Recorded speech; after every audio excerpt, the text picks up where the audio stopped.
Begin, I would like to invite our principal, Sir Dr. S P Aggarwal, to invite our to welcome our chief guest and say a few words about the webinar.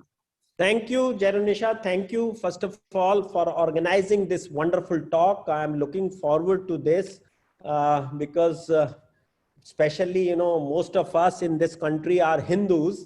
So we are very keen to have this kind of talk, and I'm sure both the student community and teachers will benefit from the talk of Professor Purushottama Bilimoria, who is not only a philosopher, but a researcher and a top-class academician.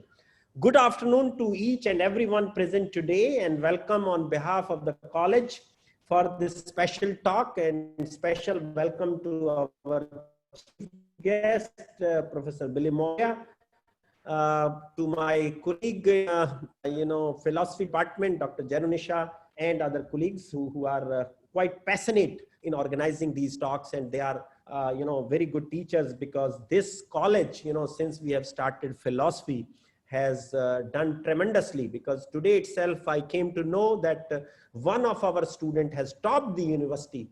It's a new department, and there are all young teachers, and we have only this 3-year-old department. So you can see the kind of work done by this college with the help of the university department.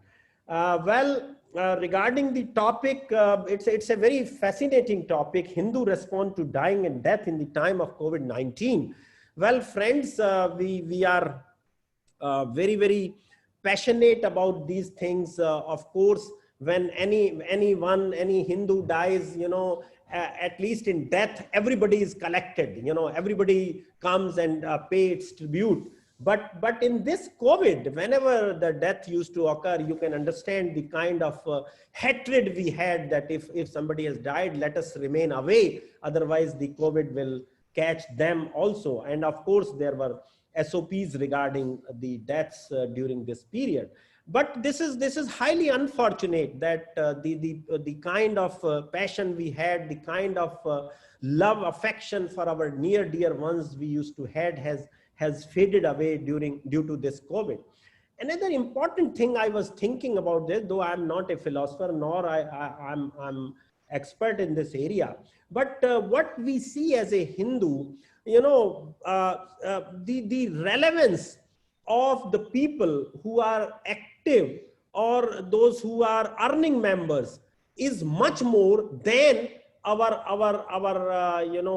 forefathers or our parents or our grandparents, whose relevance has gone down in the society. So what we feel is, whenever they become liability on us, we try that they should go away as soon as possible. Or if they are confined to bed, or if they are not able to do their daily routine,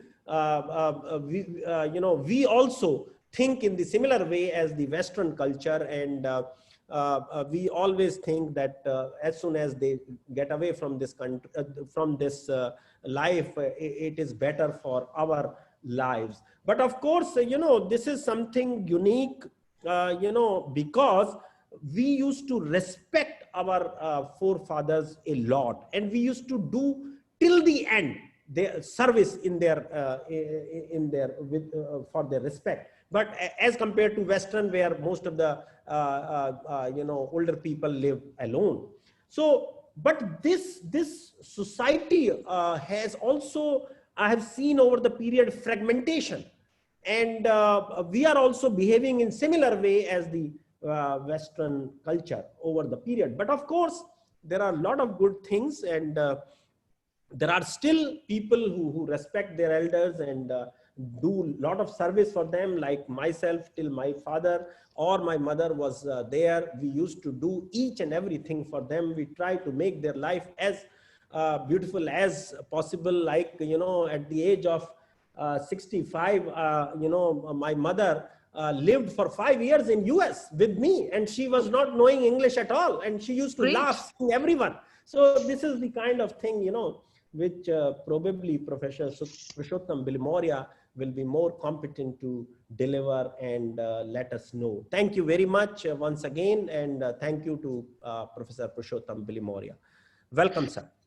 Thank you so much, sir, for your kind words for us and for our chief guest. Now, let me take the opportunity to introduce our speaker of the day. So, Professor Bilimoria is an Australian-American philosopher and scholar of Indian origin. He is appointed as a head of Purushottama Research Center for Philosophy and Culture of India, and a professor scholar of Russian federally awarded lab at Rund University, Moscow, Russia. He is a principal fellow of at School of Philosophical and Historical Studies and senior research fellow at Australia-India Institution, Melbourne, Australia. He is a recent Fulbright Nehru Fellow and visiting faculty at Ashoka University and India International Centre's Bar and Library. He is a senior fellow at Oxford Center for Hindu Studies at Oxford University and distinguished scholar, lecturer, and visiting professor at University of California, Berkeley, and Deacon's University. He is a co-editor-in-chief and editor of both Sophia and Journal of Dharma. He is a co-founder of the Australian Society for Asia and Comparative Philosophy, and so on. Now, without wasting a time, I would like to invite our guest speaker to share his views and idea about the topic, that is Hindu response to dying and death in the time of COVID. Over to you, sir.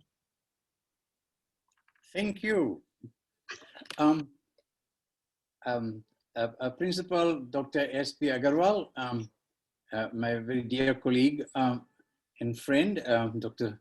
Yathārtha, and friends, I'm sure there are students and colleagues who I have met and acquainted with, mostly in India, I presume. And I'm very grateful for this opportunity.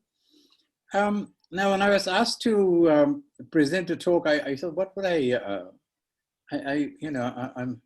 not a deep thinker or a deep researcher or a deep writer, so I happened to be working on a paper at that time, so about over a month ago now that we had this conversation, for for a journal called Frontiers. It's a journal in theoretical and philosophical psychology, it's called.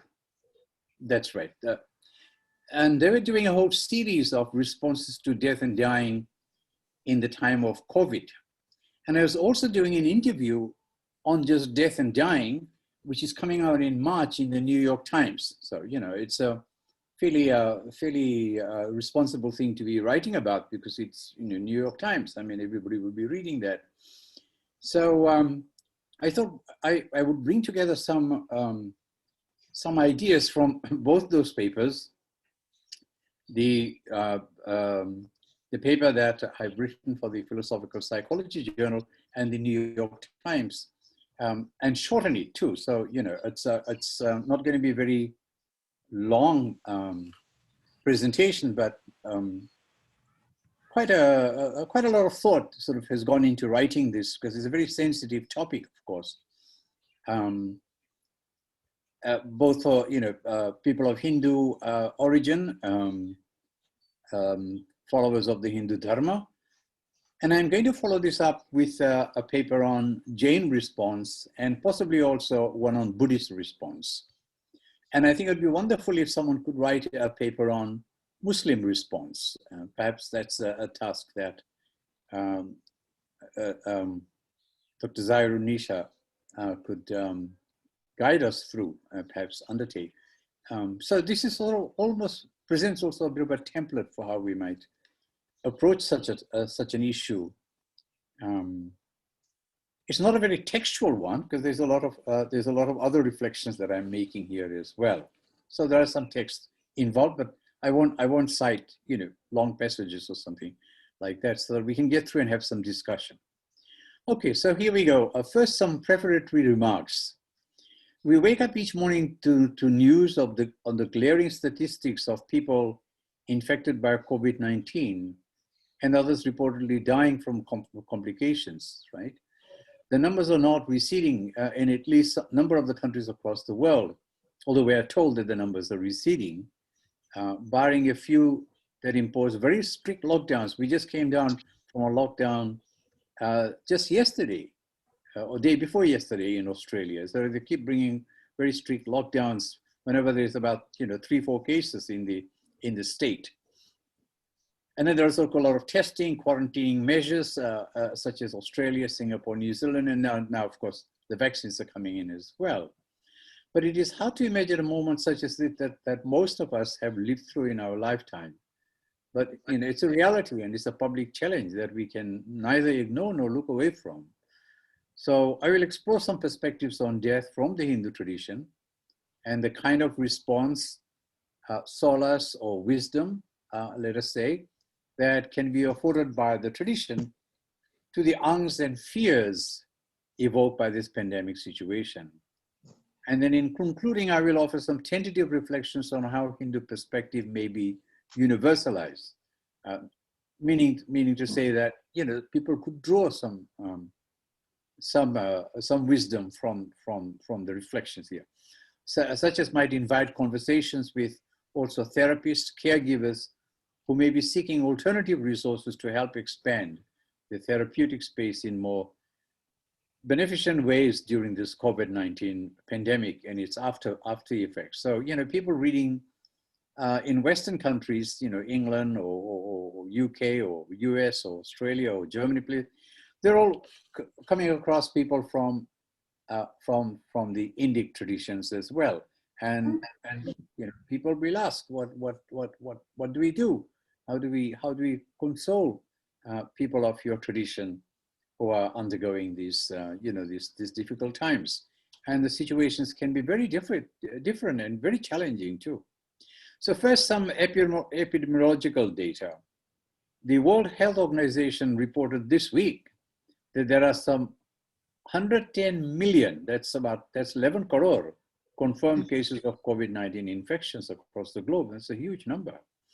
Half of which have been in Americas, 4.9 million, with close to 27.5 million alone in the United States. Europe has had 37.1 million cases, and that's it's a very large Europe, including Russia, I would think, with a rapid downward curve in Europe, at least in Brazil, about 9 million. So while the global acceleration in case incident has slowed down, around 500,000 new cases are reported on an average every 24 hours.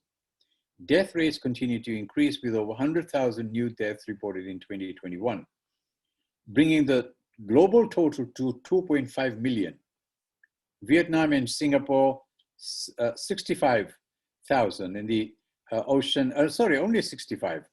Oceania and Pacific, 1,100.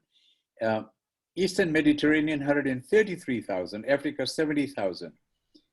America, 1.04 million. So in this context, the United States, all of Americas, not America, Americas, 1.04 million. And the United States, over 485,000. That's about 500,000. Brazil, 250,000. South and Southeast Asia, 203,000. And India having the largest share of 156,000. And extended Europe, about 828,000, the largest cluster being the UK, 100,000, Middle East, 141,000. So these remain the lead contributors to death through the COVID-19 situation. And it is escalating egregiously in some parts of the globe, and we don't know what the situation is in some parts of the Americas, Africas, and so on. So the world is experiencing a trias with destiny. I'm using Nehru's phrase in a different context here. And its people are living through difficult times, which calls for a phenomenological response to the new threat of unnatural and, in the majority of cases, untimely death. Hinduism and death. Since the large percentage of those infected and dying from COVID-19 in South Asia and some in the diaspora are Hindus, it behoves me to focus on Hindu perspective on dying, death, and dealing with the traumas associated with challenge of morality. And I wouldn't want to underplay the suffering that's undergone by,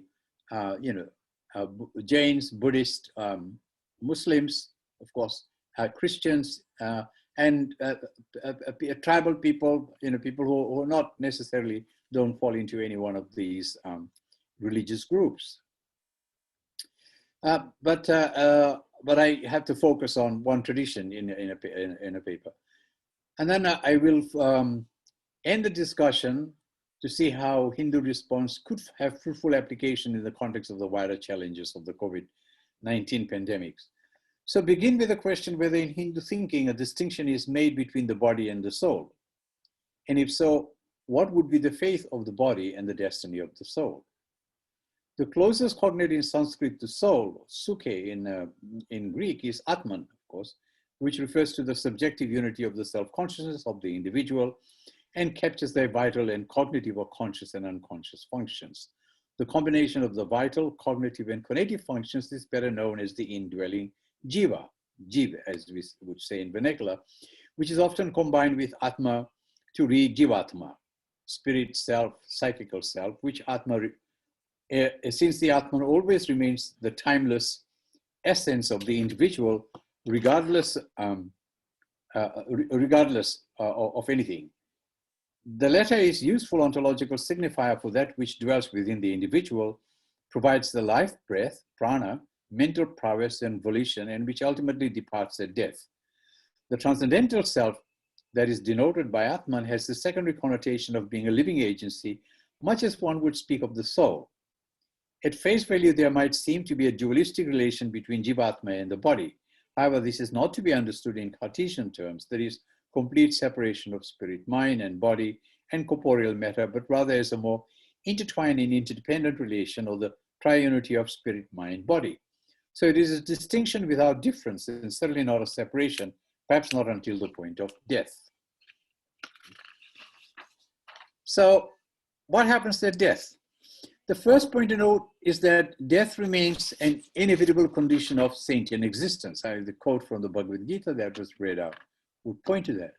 Whatever has birth grows through nutrients, heat, time, air, space, ether, and breath, but it also faces decay of the elements making up the fraction of the body, or rather making up the factitious body that leads to death in its time cycle existence. So at the point of death, the jiva is believed to leave the body, escorted by Yama, Lord of Death, who, much like Thanatos, controls the destiny of the individual beyond the earthly realm. While departing, the jiva takes with it its propulsion force, prana, or vital breath, conceived non-corporeally, akin to Bergson's Ilavatel, as the underlying principle of existence. This occurs as soon as the trace data curled from the memory bank and the subliminal psychic dispositions have been uploaded.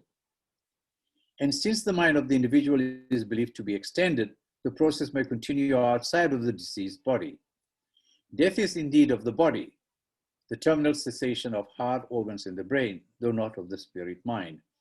This indicates that the spirit mind, while the individual was alive, had been fully integrated and embedded throughout the biological body frame. And I think this is, sorry, I should have mentioned Sikhs as well.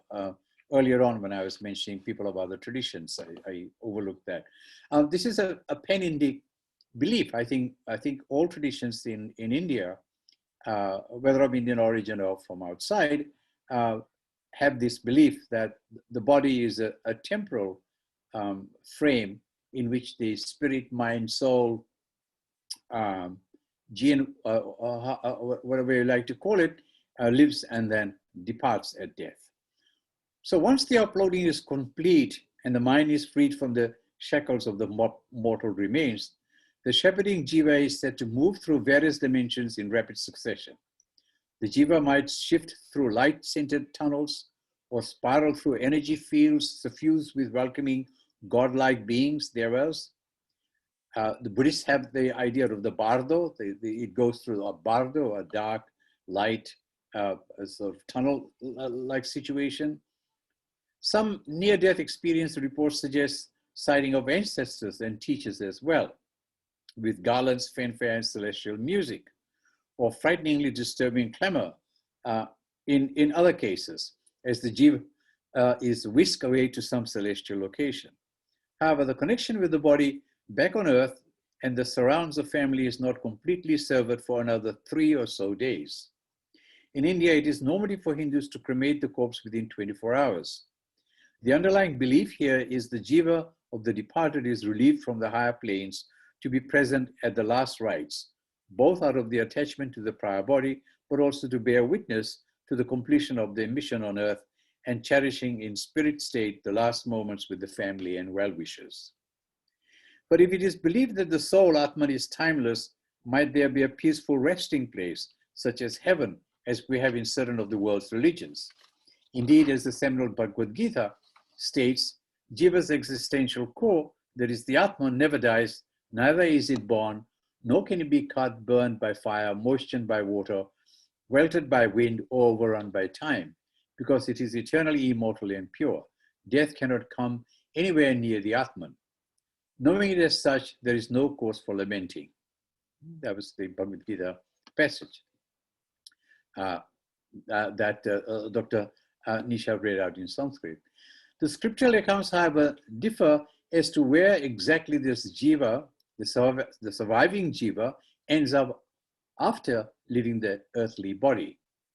In Krishna's universal body, or his heavenly abode, or in another body, or does it find liberation from the cycle of birth and death, or sequentially each of the above? One thing, nevertheless, is clear, that the afterlife is not conceived in a linear temporal terms, but rather in cyclical or curving time dimension that far exceeds the four dimensions of the natural world that we inhabit. The philosophical Upanishads speak of two alternative destinies depending on the person's stock of karma, mitigated by the effective performance of one's dharma in the life just concluded, perhaps compounded with yet unresolved karma carried over from previous existence. If a person has performed 3 requisite rites in the fire altar and departs during the sun's northern journey and in moonlight, they reach Brahma or Devaloka, the realm of the supreme deity, from which there is no returning. Or if one departs during the night of the smoke or long winter solstice and dark moon, then Pitraloka, the hierarchical dwellings of the foreparents, from which one returns to another life mode. There are nevertheless variations in certain Upanishadic texts, a couple of which are worthy of noting. Release of the soul from the conditioned life on earth may lead to immortality in the form of eternal state of bliss, Ananda, most likely in an astral or spirit form embodiment, marked by complete fulfillment of all desires and cravings and absence of pain and pleasure. Another account suggests total oneness with the supremely divine effulgence, Paratparam Purusha Divyam. Yet another underscores indistinguishable merger with the absolute as Brahman. They also speak of retributive hellish realms for those who may have committed excessive felony, trespass, dharmas, rights, or violated rights of others. Where one's up in the post-mortem condition is determined by the autonomous clockwork of karma. And the Jains have, 7 realms of hell, depending on the kind of karma one committed in one's life. And from one hell there is no return.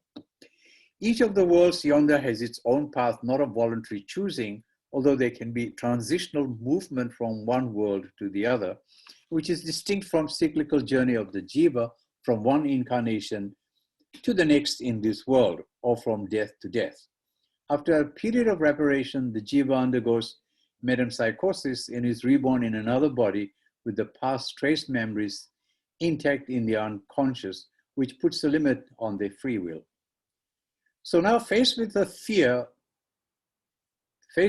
of death in normal life, and especially in the current pandemic, what kind of solace does Hinduism have to offer? Death in Hindu thought is indeed acknowledged to be a great mystery, and unknown, and yet one could arm oneself to avert attendant fears and angst. Fearing death is not considered to be unnatural. The fear of death in one life might be exacerbated by cumulative fears of death from the countless past lives that each jiva has passed through. The classical text of Yoga, Yoga Sutra, opines that fear of death to life is one of 5 unwholesome mental states which we have to overcome by attaining enlightenment. Fear of death and clinging to life, which is a form of attachment, constitute an infliction that bedevils everyone, both the wise and the mortally ignorant. Krishna consoles the despondent warrior, Arjuna, with a surprise epiphany, proclaiming, I am now become death. Time grows old, the destroyer of the world. You should have no fear. So the broader tradition itself suggests various means through which one could come to accept impending death, even advancing its inevitability rather than prolonging life. The solace is more in way of being reminded that death is not the end of life, but rather, as Mahatma Gandhi put it, life and death are phases of the same phenomena, the reverse and obverse of the same coin. Life becomes livable only to the extent that death is not treated as an enemy, but as a friend. Death is not a fiend, not an enemy. It is the truest friend. It is the truest of friends. It delivers us from agony. So the delivering from agony is something that is repeated by some Western philosophers who will cite a little later. Again, very often the sagely sermon of Krishna is recited to provide some succor, some solace to persons, especially in terminal state, who have been overcome with excessive angst about death as a possibility or as a reality facing them. As the person casts off worn-out garments and puts on new ones, so the embodied jiva casts off worn-out body and enters new ones. Again, this from the text that was cited.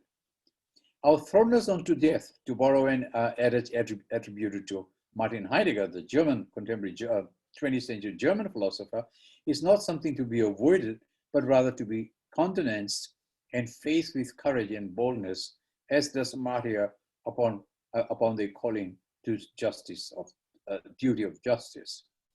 Furthermore, the Yoga Sutra and a number of other texts prescribe various yogic or spiritual practices that help the adept to overcome fear, agony, despair, helplessness, and other feelings embedded in one's being and which pertain to as much towards death. That's the Yoga Sutra in the 4th chapter.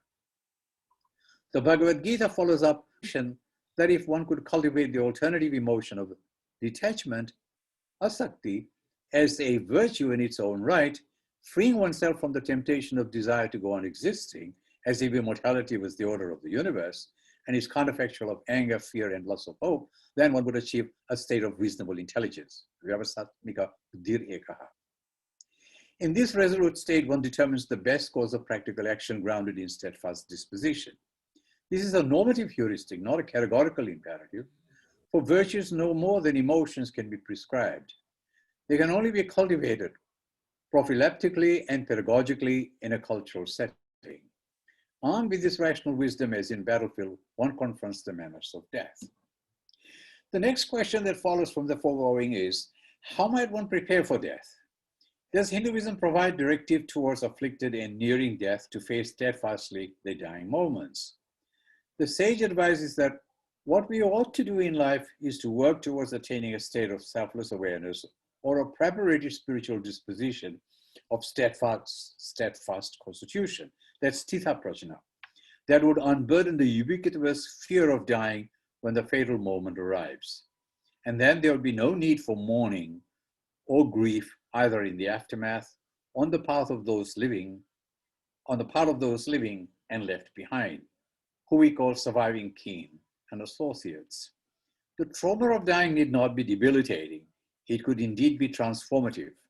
Therein is hope and hoping. And there's room for love, which I want to come to in a moment. A Hindu person will spend a good part of their life preparing for a new life, which may or may not entail re-embodiment in a physical body in the afterlife. They may intentionally wish for an eternal life in the Devaloka, should they be so eligible. But there may be a number of normative practices that might well prepare one for death. These could range from virtuous excellences, such as the courage and temerity to face any untoward consequence, however fearful and threatening to life this may be, to more concrete practices such as regular purposeful fasting that would both cleanse the body of toxins and sediments from medications and help ground one in suffering that the body might recurrently experience when deprived of food, as may be the predicament at the point of death and in the aftermath, for that is an unknown. The cultivation of this disposition is reinforced with constant practice of contemplation, meditation, devotion, and supplications to the gods and ancestors with mantra recitations and counseling of a guru or a care therapist. The professed intent here is to seek release from mortality and fear of death, often personified again in the image of Yama, or indeed of Kali, the ferocious feminine deity who adorns herself with a garland of skulls, a stark reminder of death, trembling a bloodied sword in one hand and a severed head in the other. One is also expected to have fulfilled all duties and obligations while in the embodied community and settle all debts in the transactional world of commerce and goodwill interrelations. There really is no shortcut or short path to what might be called the yoga of dying. Actually, nobody's actually written on yoga of dying. Likewise, again, the Bhagavad Gita ordains obligations, sacrifice, ascesis, and other ascetic disciplines that are intended to free one from inclinations and impulses that chain us to the relentless wheel of birth and death, and have their intent set on moksha or salvific liberation. These disciplines too are variously called yoga by Krishna. To aid the departing jiva in its onward journey to the appropriate or karmically assigned destiny in the beyond, there is emphasis placed on proper demeanor and certain mandatory rites, observances and ritual preparations in the period before the last breath is taken and after the last breath has left. That is, the work of death, yama, is completed. In the tantric esoteric tradition, contemplative visualization of one's death is practiced, often in cremation grounds. Even a concluding yoga posture emulates the corpse state, the savasana. We may also note the particular practices and ceremonies associated with cremation or burial, depending on the status of the person, and after, and their continuing importance in the Hindu life world. In other words, the 13-day observance of the rituals and rites. The mystic power of mantra, syllabic sound forms, recited during the service with other Vedic prescribed scriptural offerings, ghee and rice grains, sandalwood, to the god of fire, Agni, upon lighting the funeral pyre, are powerful moments meant both for a smooth apparitional transit of the deceased, that is jiva, to the beyond, as much as for the mourning community left behind on the ground. The two seemingly estranged parties might even stand together momentarily in an uncanny transcendental unity. Finally, would one say that there is room for good and dignified death? Certainly, the practices and rituals at the time of dying are of particular importance towards cultivating an equanimous state that would, sort of state of equanimity that would have the challenged individual prepared for the unperturbed arrival of death.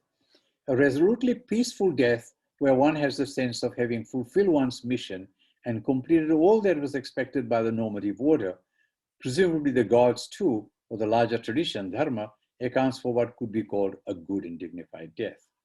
Without an antecedent good life, one cannot expect a consequent good death. It is not simply a matter of grace or forgiveness from some divine supremo. There might be room for remorse for the wrongs one might have done, the injuries caused to others, or obstacles one might have put in the path of the societal or greater dharma running its course. That may mitigate the severity of the post-mortem suffering, but there will be no grief or mourning for one's own death, here or in hereafter. The motive is brought out rather colorfully and movingly in the retelling of a concluding hours of the battle between two warring fraternal clans in the classic, the Mahabharata. And this is by the poet Bhasa. So it's not directly from the Mahabharata, but the retelling by the 3rd century poet Bhasa, where Duryodhana, the scion of the so depicted bad guys, is struck down in bitter internecine battle by an opposing warrior.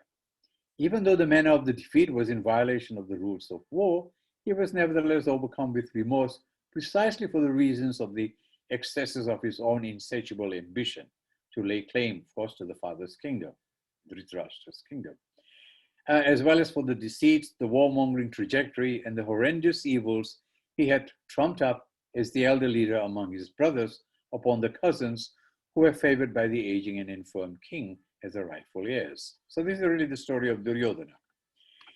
Bleeding profusely from the insufferable blow of Bhima's mace around his thighs, Duryodhana declares that he is dying, but that this is to be a glorious death. In many words, he tells his bereft parent and his son, who were overwhelmed with grief, that they should not be concerned because the warrior hero will soon join his 100 brother cousins among those who his forces have killed. Indeed, that he is reborn today. It's very interesting. That is, I am already reborn, freed of the malice he had long harbored for his fraternal counterparts. And instead, he is overcome with magnanimity and compassion for the eldest, Yudhishthira, leader of the competing side. So his malice even runs away from him. His conscience now reminds him in fast-moving images of the wicked and malevolent acts and decadent intentions he had indulged himself in during the tussle of war for power, directed at the opposing filial community. But he also feels fulfilled in his heart as he witnesses his own son being coronated by his guru's son. He continues, I quote, "My life is now slipping away. I see my ancestors, my 100 brothers, and Karna ahead of them. I see Abhimanyu, the one who was killed in the ambush, seated on God Indra's elephant rebuking me. Urvashi and other heavenly nymphs have come to welcome me. Here are the oceans to greet me. Lo, the river Ganga too is greeting me with love. Yama, with chariot drawn by thousands of swans, has come for me. Here I go to meet them all," end quote. With these words, Duryodhana breathed his last. This in the tradition is what would be considered a good and dignified death. Now, of course, the grief, he may not have grief, but others will, of course, have grief, those who have left behind. So, grief, mourning and grief, and a deep sense of helplessness, or hopelessness on the part of the close kith and kin, witnessing the dying and the eventual passing of the loved one cannot be avoided. So I want to, elsewhere I want to go into a little bit more on another occasion of how this sort of the idea of thanatos, death, comes in and evokes universally the intense state of grief and mourning. And these are sometimes called hard emotions, and they're very difficult to understand this, but it's still some amount of work being done. People are sort of more interested in counseling and relieving people of grief and so on, but don't have sort of very deep understanding. I've written a very long paper on the kind of physiological, physiognomic, and some of it comes out in Arjuna's own description in the Vishada Yoga, right at the beginning. He describes this: my hair standing on end, and my limbs have been fallen down, and my knees are weak, and so on and so forth. And these are very real. These are very real feelings that one has. It's not just sort of a cognitive or even just an emotional. It's also a very physical and physiological experience. In fact, day after tomorrow, the American Philosophical Association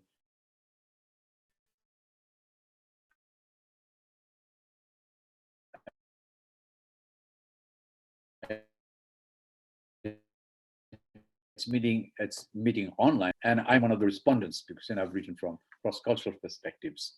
So, so now I'm going to have some discussion as we come towards the end. It is believed in the Hindu tradition that death, detachment, and grief are not unrelated. They are psychotropes of human experience.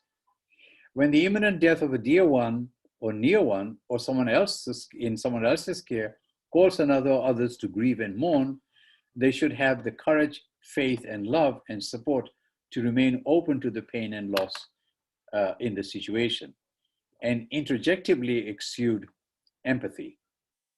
The keen reader, however, may still wonder whether the responses and pathways discerned from certain classical texts and cultural moorings remain confined to beliefs and practices of caste Hindus as a whole. And the corollary, whether these bear any relevance outside of the cultural context to clinicians, therapists, and care providers more widely who are confronted with the intense suffering and the dying moments of the patients afflicted with COVID-19 or other fatal conditions, but who may have come from different faiths or no faith at all, and from very different cultural locations or in very different cultural locations. They belong to a largely secular modern world. So that was sort of one of the questions that was put to me. How can this be? How can this be relevant to people who are not of the faith? So at the risk of seeming to excessively decontextualize, some would say demythologize, a historically and culturally rooted psycho-religious normativity, I would venture to suggest, following the 17th, 18th century doyen of Indian philosophy, Adi Shankara, that the central teachings of the Hindu ethics and eschatology, especially that articulated in the Bhagavad Gita, are amenable to universalization. In other words, they can be widely circumscribed, perhaps prescribed, one might say.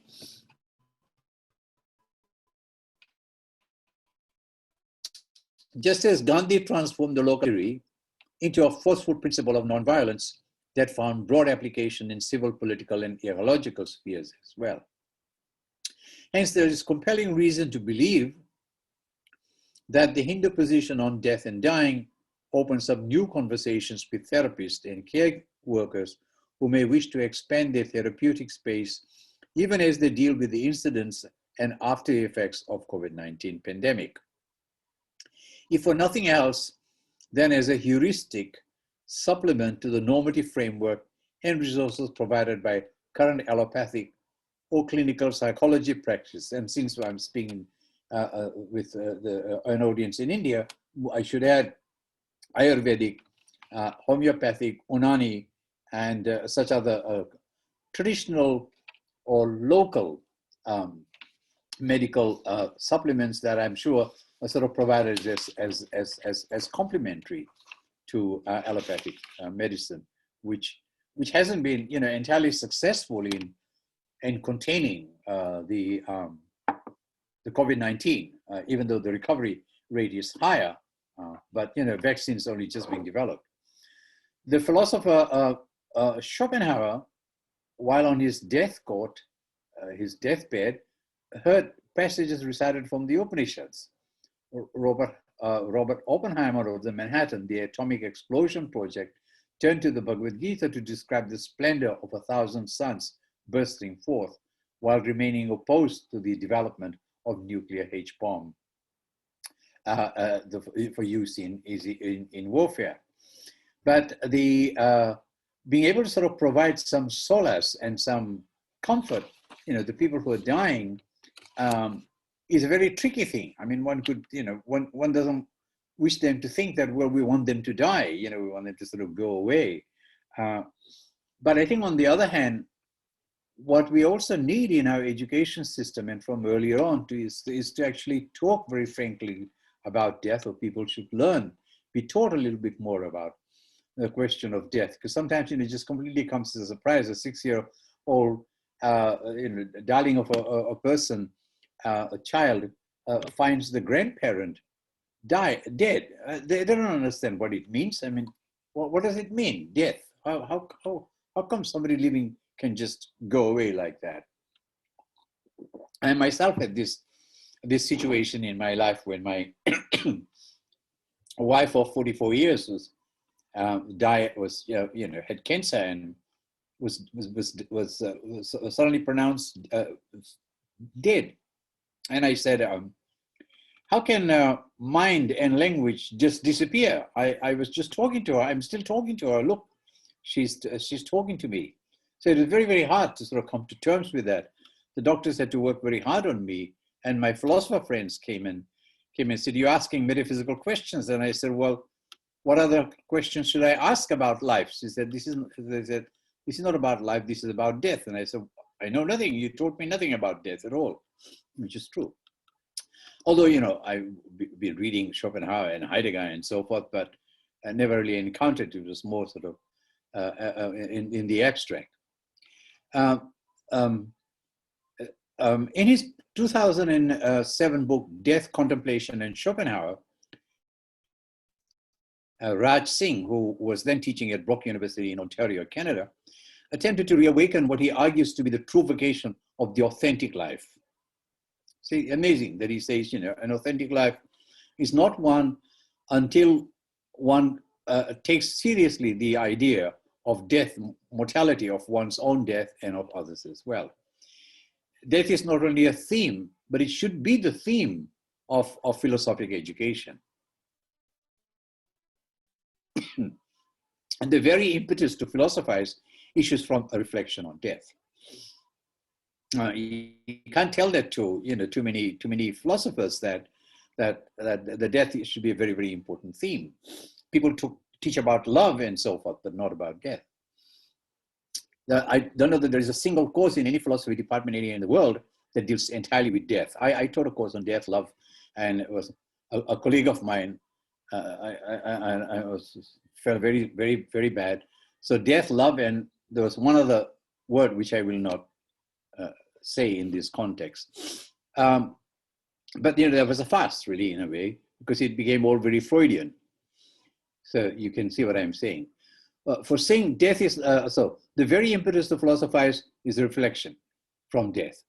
The classics of ancient and modern philosophy in both Western and Asian civilization attest to the vocation of philosophy as death contemplation. So it's a death contemplation, contemplating that. Socrates, of course, was a prime example of that. Right at the end, when they were giving him hemlock, he was talking about death more than anything else. He says, catch me if you can. What is this hemlock going to do? You're not killing me. So death is seen as an inspiration of the search for wisdom in Socrates, who characterizes philosophy as rehearsal for death. So philosophy is or in Plotinus, who extols attempt to free one's soul from the matters bodily. Or in Nachiketas, in the Upanishad, who seeks knowledge of the soul from the god of death, in the Katha Upanishad. In the Bhakti poet Kabir, who praises fearlessness of death in the knowledge of Brahman or of Brahman. And in Heidegger, who finds in the existential encounter with death the key to human authenticity. I mentioned earlier about the thrones of death. So rather than a construct, a thematic anthology that would include the breadth of the classical statement, Singh focuses study on Arthur Schopenhauer, both because Schopenhauer's metaphysics, ethics, and soteriology are thoroughly suffused with insights of genuinely philosophical death contemplation. And of course, much of it he learns from the Indic tradition. So there's a lot to learn about death, grief, and encountering death. So just a final couple of pages, if you can bear with me. This is more for purposes of application. So, when I work on ethics, I also work on applied ethics, just working on a book on Indian ethics too. A therapist, therefore, may prove their practice by looking through the broad lens of Hinduism. This will not only help develop a deeper understanding of the client's cultural and religious beliefs, but also provide concrete exemplary case points to present to the broader class of patients. Exemplary should have a. For instance, the therapist may offer her client alternatives to their preconceived interpretation of death, regardless of whether the client is religious, agnostic, non-theistic, secular, or atheist.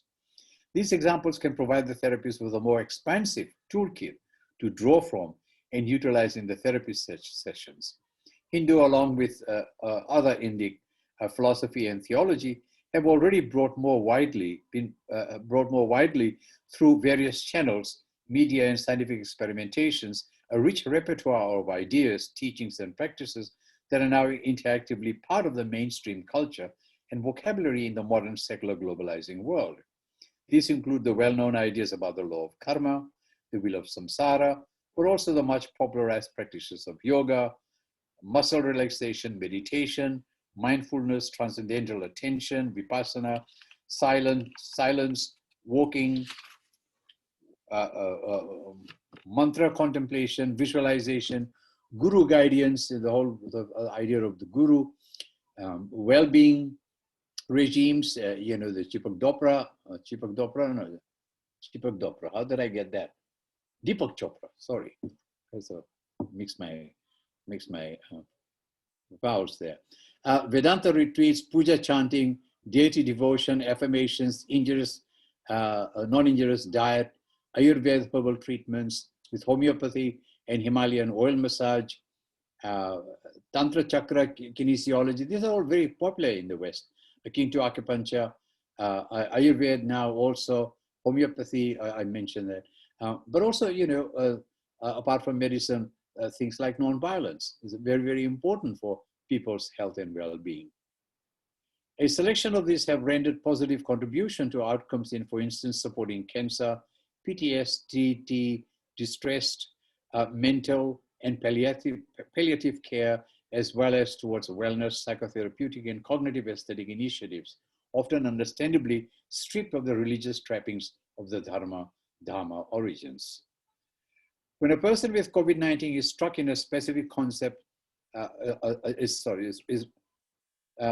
such a person with COVID-19 is stuck in a specific concept of death and has not achieved adequate psychological relief from it, they may find strength in aligning their own psychic battles with Arjuna's struggles or with Duryodhana's struggle.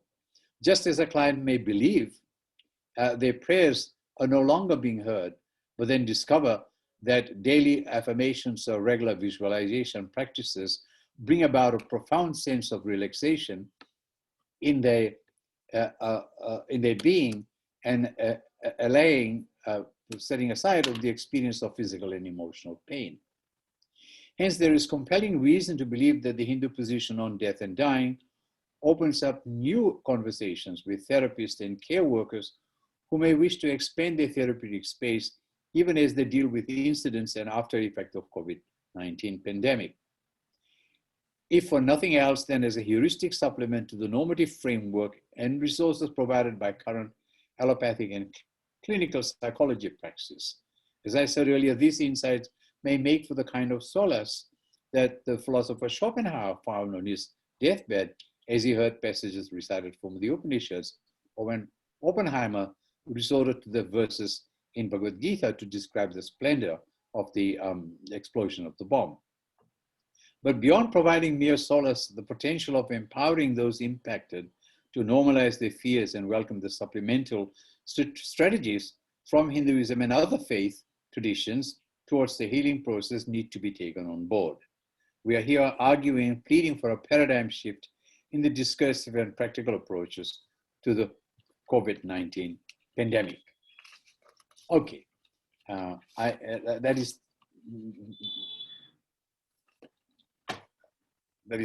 my talk. Thank you so much, sir. So the floor is open for discussions and questions. So who is going to ask the first question? I think Himanshu. Let's start with Himanshu. Yeah, Himanshu. Himanshu, nice to see you. I know him. You know him? I know him. Good. Namaste, sir. Namaskar. Yes, Himanshu. You ask your question. Okay. Yeah. Yes, sir. So, why doesn't his face come on? hello. Can you turn your video on so we can see you speaking?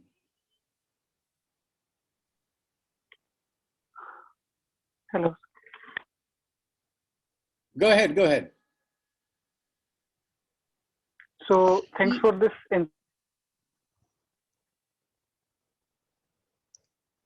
There's some problem with his speaker. Move on to the next person. We can come back to him. Yeah, Himanshu, we can see you now. Or you can put your question in a chat box if there is a problem. We can't hear you. He's not talking. Can we go to the next question? We're a bit pressed for time. I have it's 10 o'clock here. Yeah. Is there any question? Anybody wants to ask a question? Oh, comment. It doesn't have to be a question. I'd love to hear the feedback. I mean, okay. Himanshu has put his question in a chat box. Saurav, could you just give it a view?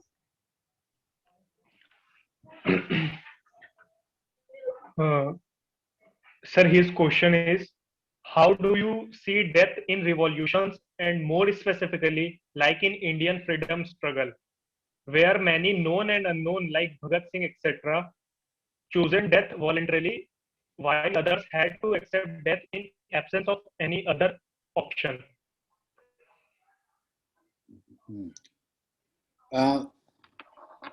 Yeah. Well, there is always the idea of sacrifice. People are called upon to sacrifice their life for some bigger causes. There's in the Christian tradition, it's called martyrdom. I think there are kind of similar things in Islam and in other traditions as well. King Ashoka had called upon his people to not to not engage in violence, but if the enemy attacks, you accept death in those situations. There's also Johar. Jains have the practice of Salekhana.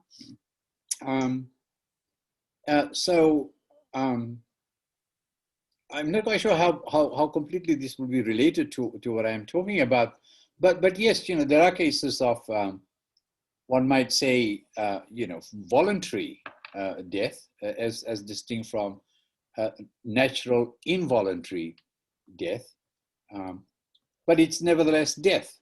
And I think in those situations, people are probably a better place. They have a disposition in which they have kind of overcome the fear of death. So they're able to, they're able to accept the onset of death more imminently rather, than in sort of cases where things might be prolonged through illness and other conditions. And also because I think they know that they are going to die. There's death there, and so there has to be some degree of bravery to take over, to take on those moments, those moments where death will come. It'd be probably a little like, in a sense, that discussion that we had on Duryodhana, accepting death right at that moment, because he could see it happening, and practically giving his life to the cause, as other characters in the Mahabharata also show us. I think Abhimanyu was very brave. I mean, he would have known that it's probably very little chance that he could come out of that agora, that he would be that chakra thing that he was ambushed in, that he would not come out alive from that. So yeah, I think that would be the response. I think Himanshu has his answer. Okay, so we have Prince with us. He was asking something. Prince, are you, if you are audible? He has to unmute himself.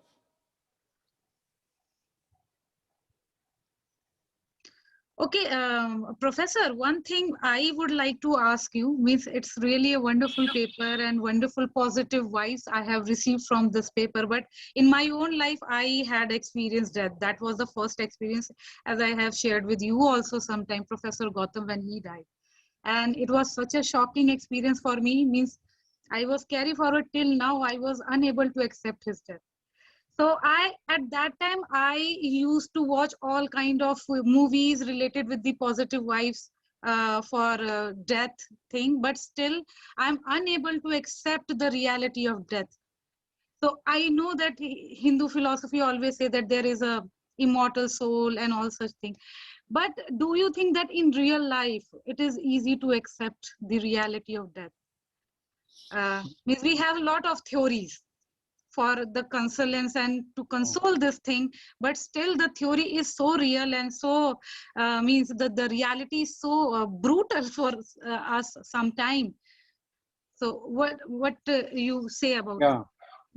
Well, yeah, no, I totally agree with you, and I know how you felt, and it was a great shock for me to hear of Professor Gautam's death as well, and I recall sharing my own experience, and I think you remember I was in India. I was At that time, teaching at yes. Yoga, and I was staying in Nizamuddin when my mother passed away in Australia. I was actually in Nepal on that day, in Kathmandu, and it was very hard for me to come to terms with it.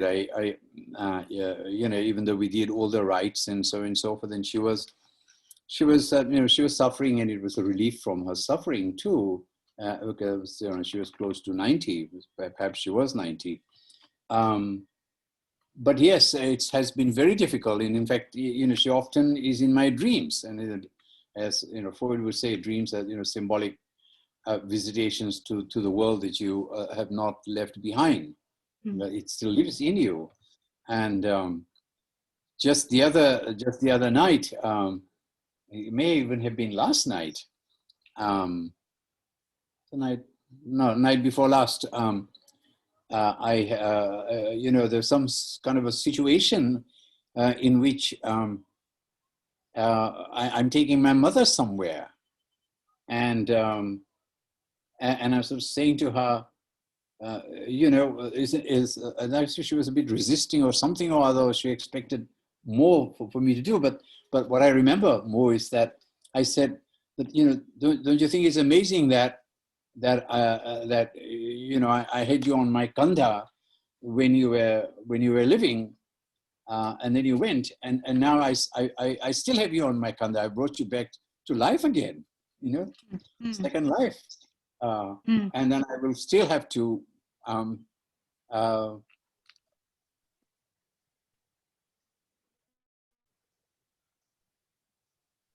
cremate you. You know, I woke up in the middle of the night with that dream, and it was terribly, you know, I was in sweating too, because it's quite warm right here. So, you know, our unconscious will not let go some of the strong bonds and attachments that we have had with very, very close ones. But I think it also points to as people also point out, that the death also teaches us a little more about love. You know, the amount of love that we might have had for the people that we perhaps didn't even realize. Even regardless of that death, that the other side of death is also love. I'll just read a quote. Death as an inevitable event teaches us to love more deeply and with more purity. The chasm called death that separates the living from the deceased is bridged by the strongest connection of all, love. And it is a real bridge because intrinsically it was never a physical phenomenon in the first place. The physical is only a vehicle in which we can express love, not intrinsic matter of love, not the intrinsic matter of love. So, you know, I think we could say that And if we have to sort of understand that the person who died, who we missed and so forth, was really a symbol of love, was really in a way an embodiment of love, if not the symbol of love. It was an embodiment of love. There was a guru I once went to hear, and he always addressed the crowd of people, not as followers or devotees, and so he said embodiment of love. And I thought that's quite interesting, embodiment of love. There's nothing other than love. So a grieving person knows of their loved one. They're not really dead. They are somewhere else. And they are in us, really, in a way. That's about all that I can say at this point. I mean, there's a lot more to be said. There are, cases where people have survived Holocaust, for example. There's a horrible way in which people die in genocides, in Yes. Holocaust. And very hard for people to come to terms with, a phenomenon like the partition in India too. So, that's the other side of revolution. I mean, these people, had to give up their life for no real end, no real cause. I mean, the independence had already come. So what was the partition all about? Forming two countries? Well, that's separation rather than unity, and the separation was going to always remain. So it was a very horrific kind of thing. And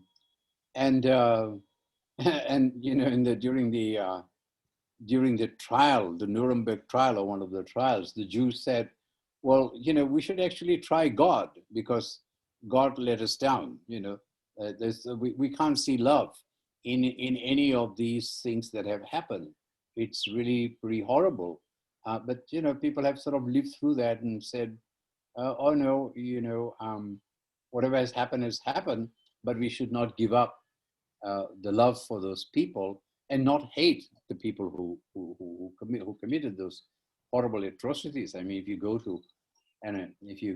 to Auschwitz and see how these people were almost burnt alive, really, because there was no doctor there to sort of pronounce. There was one doctor was pronounced 50,000 people dead in one night, and they were cremated overnight. It's very horrible. Yes.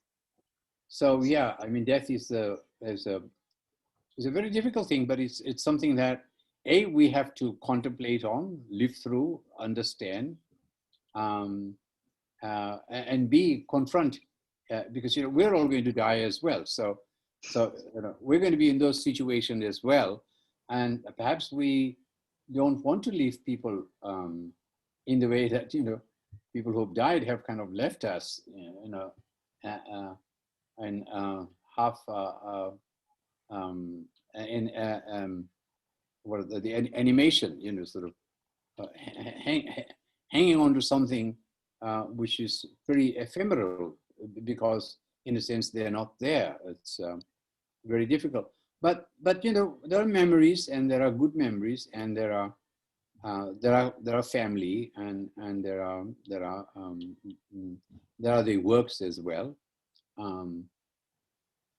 Just now I was doing some writing on, and I'm always writing on, someone like Bimal Matilal. I mean, he was to be what Gautam Ji was to you, in a way.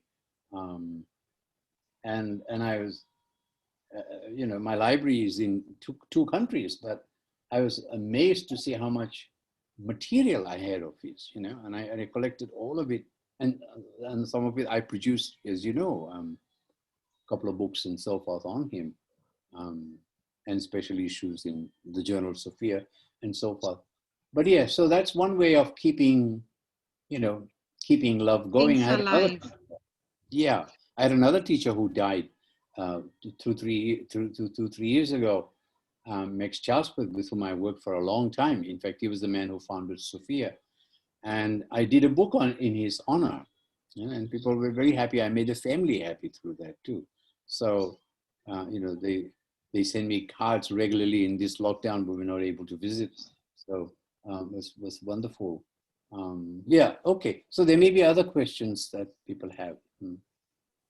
Anybody has a question? I have one more question. There can be a comment. I'd like to hear people. This is a topic. I haven't given arguments, and I don't have a complete picture and view on this thing. This is something that we're starting to think about and challenging people to think about. Otherwise we're all sitting in our homes in lockdowns and looking at televisions and figures and so on.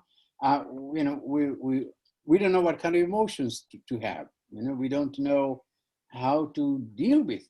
We've never in our lifetime seen such a large number of people in the world dying. I mean, that's for a fact.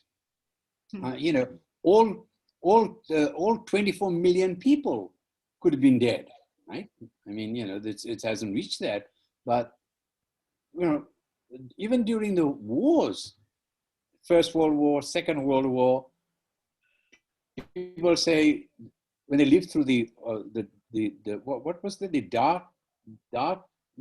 pandemic that had happened after the First World War, what was it called? The death. But there was a pandemic, the plague. It was like the plague time, the dark plague. But 40-50 million people had died. I mean, there's a lot of people had died. And Gandhiji saw a lot of people die too. But very few people from those times are alive today. So people have seen a lot of death. First World War, Second World War. Well, of course, 6 million Jews. Yes, so that's a very large number. Yes, yes, we did in the Second World War. But I think people born after the Second World War haven't seen death numbers of this kind, although it is said that Pol Pot had killed 2 million people. So that may be the case. But outside of war situation, we haven't seen, people might kind of justify war, or in wars, other people kill people. But here there's a tiny little virus, which, of whose composition we don't even fully understand. An invisible virus goes around, killing such huge numbers of people. That's true. It's almost crazy. How can this be? The whole world. And it shows the helplessness in front of a nature. Nature is so powerful that one virus which is invisible has a power to destroy and stop the working of the universe. That is really very important thing.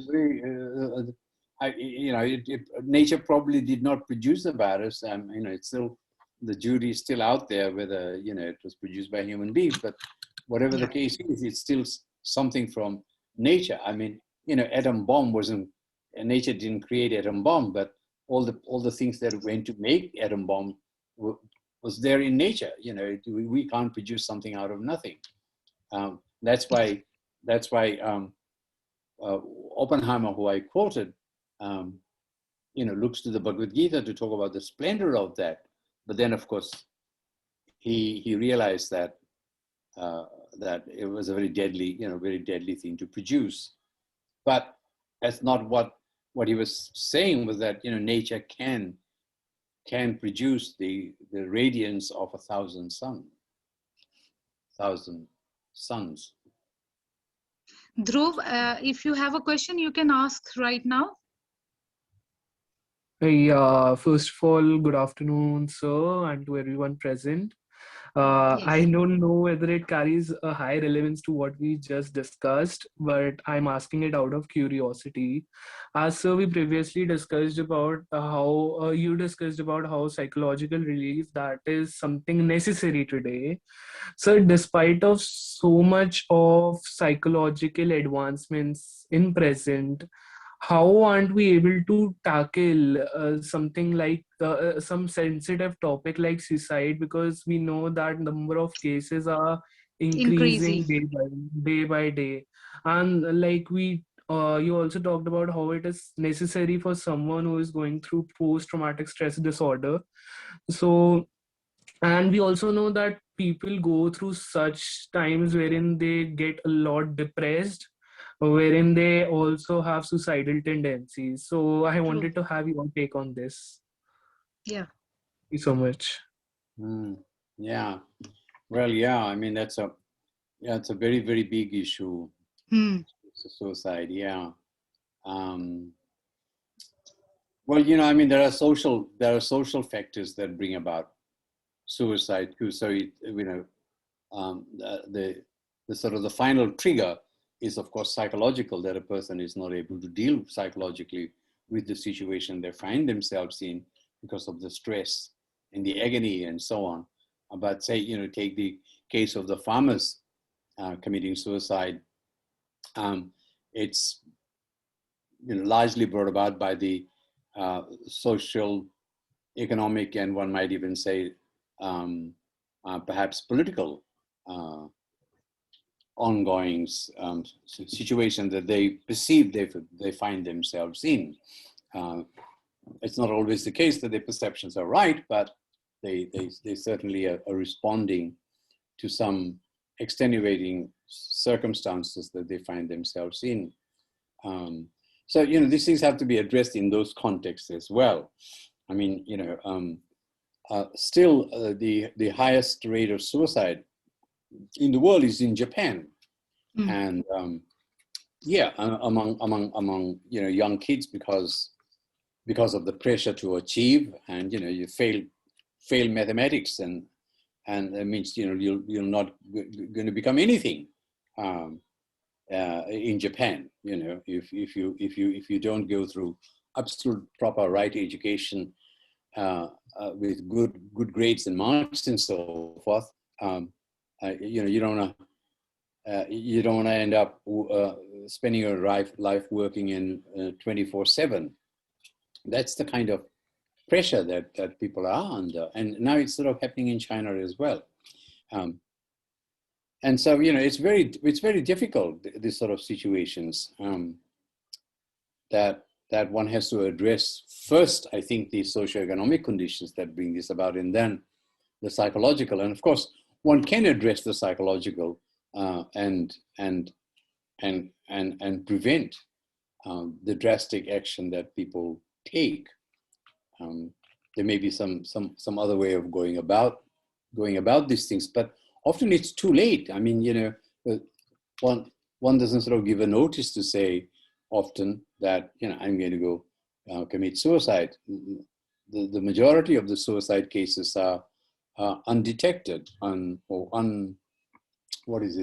unannounced or undeclared, really, and it makes it very, very, very difficult. It's it's a very big issue. I'm not quite sure this is the right context to address that, since we're looking at this sort of the involuntary situation with the COVID-19 pandemic. But yeah, no, I wouldn't underestimate the challenge and the need to address the question of suicide as well. Yeah.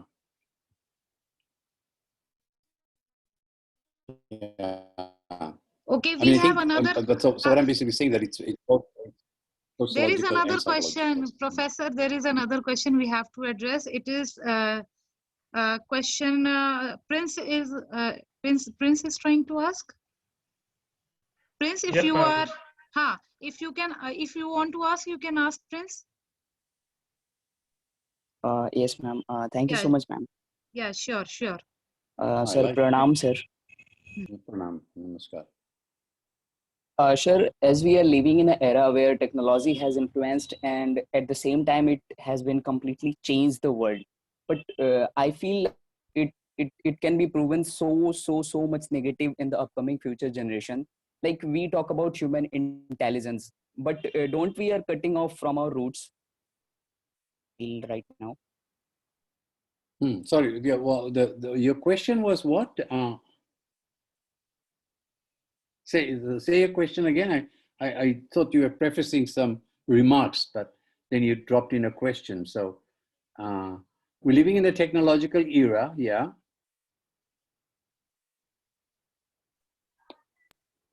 Prince, could you repeat it again? Prince?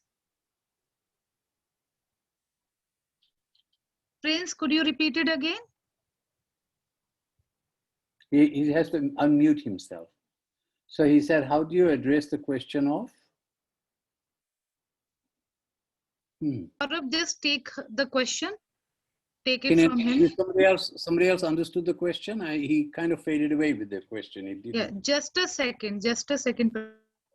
Sir, he wants to ask the Yeah, way sir, the way artificial intelligence has been setting a highest level of human intelligence. Is it, isn't it this a kind of suicide bomb for our upcoming future generations? I'm not quite sure how that would be related to what we're talking about. Artificial intelligence? I'm lost. Sir, I guess the prince could tell.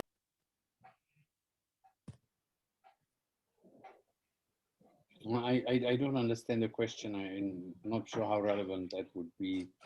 I think he can put it in a chat box. Ma'am, he did. Okay. So could you just read the question so that professor can answer? Ma'am, I did, but I'll do again. What was the question? The way artificial intelligence has been setting a highest level of human intelligence. Isn't this a kind of suicide bomb for our upcoming future generations?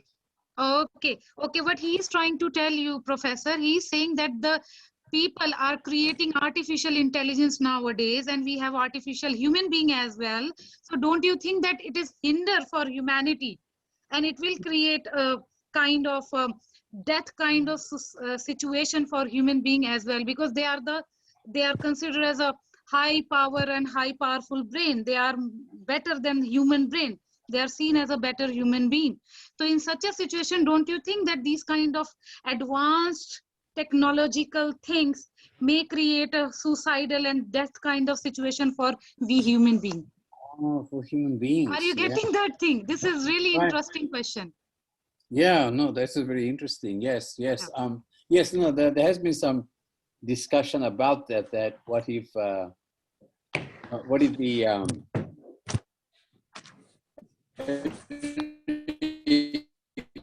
if people saw where the computer called HAL eventually gets too smart and decides to take over from the master and proceeds to actually strangle, electrocute the officer master, and that, you know, sort of things to come,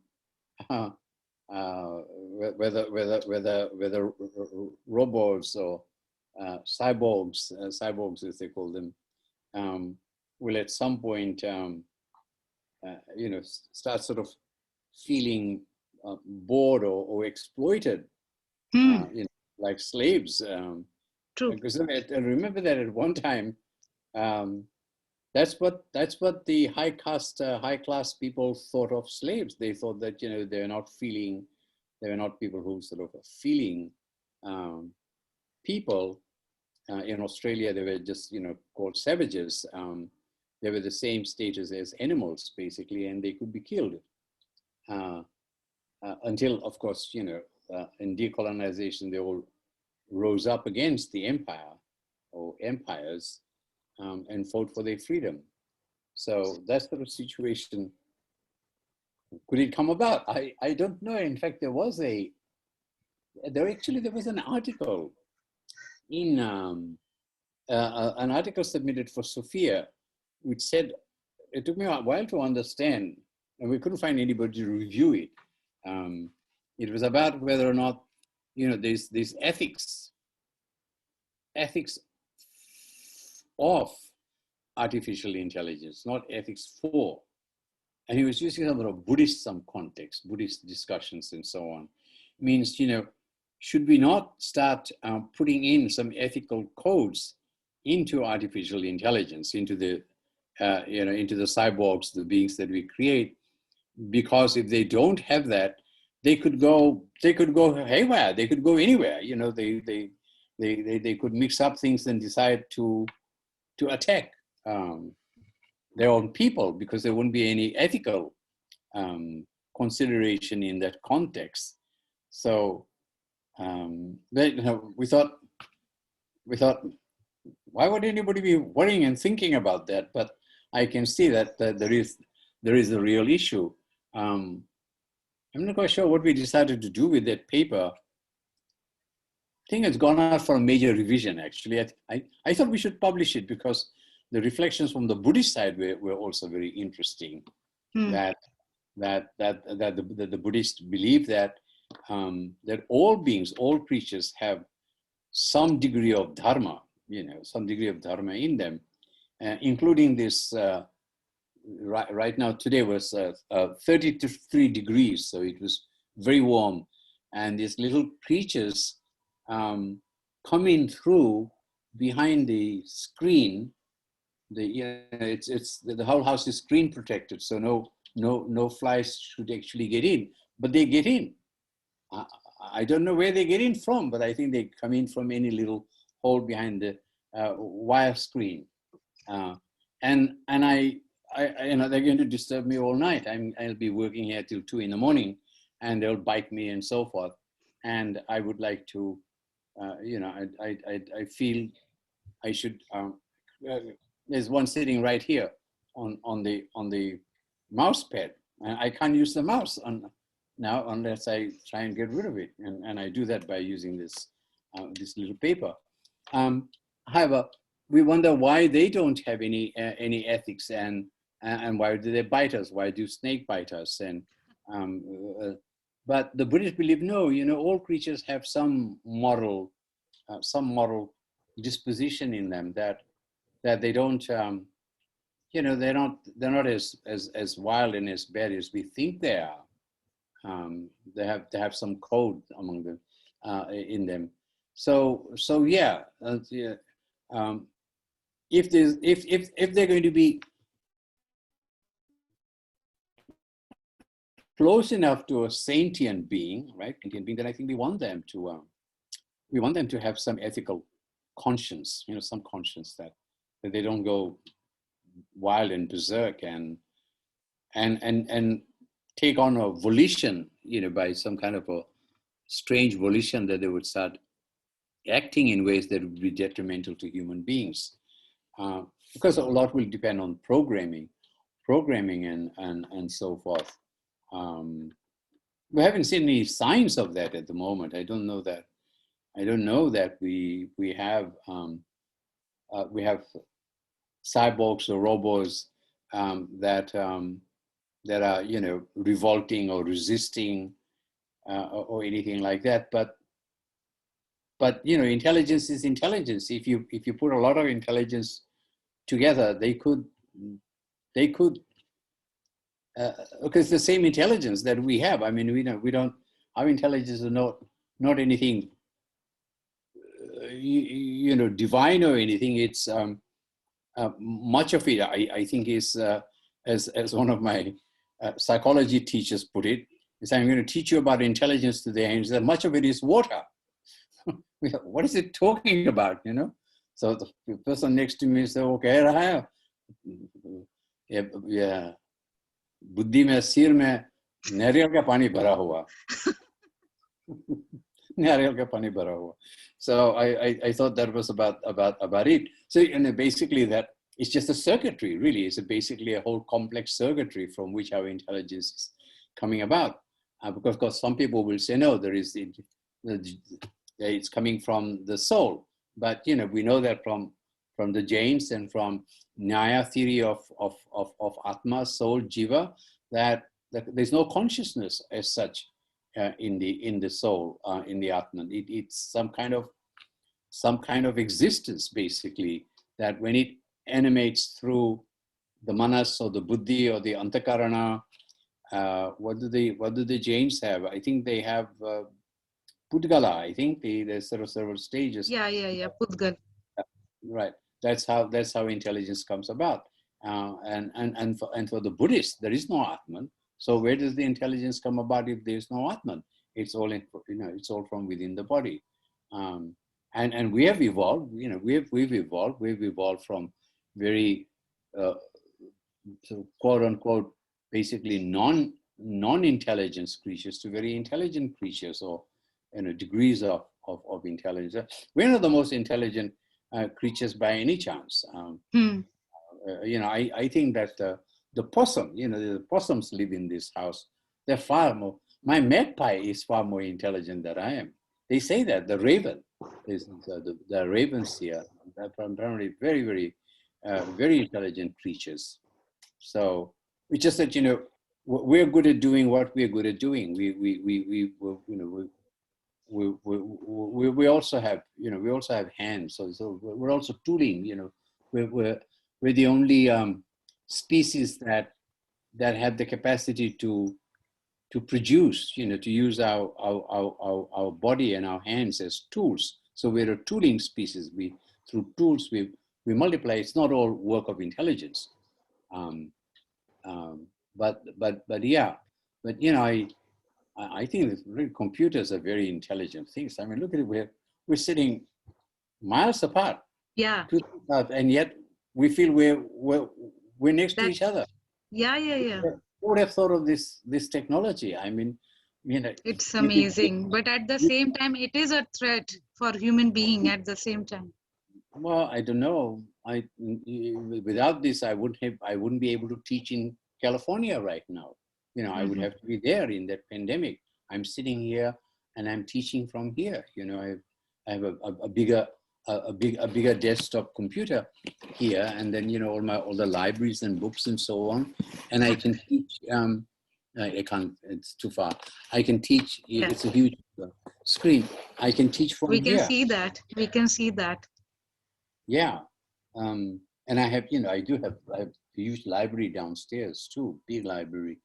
Wow. Which I use when I'm not here, but yeah, no, we can see each other, and you can see every wrinkle in my face. I mean, no, it is not visible. You are looking very handsome. Wrinkles are not visible, and sometimes wrinkles are also beautiful. I think every level of your age is beautiful. Oh, it's the cheekbone, isn't it? No, we cannot see your cheekbones. Oh.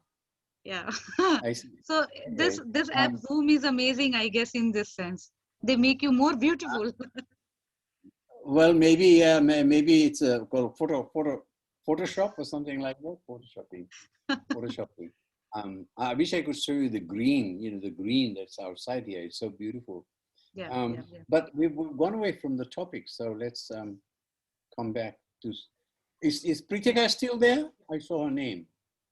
Yeah, there is, I think you have answered Prince's question, and there is a last question. I think this is the observation. After that, we will wind up. And the question is from Dhanishta. Dhanishta has greeted you, good evening, Professor.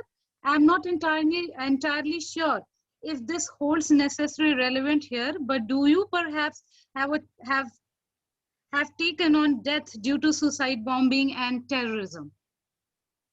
Have I taken on? So read that again.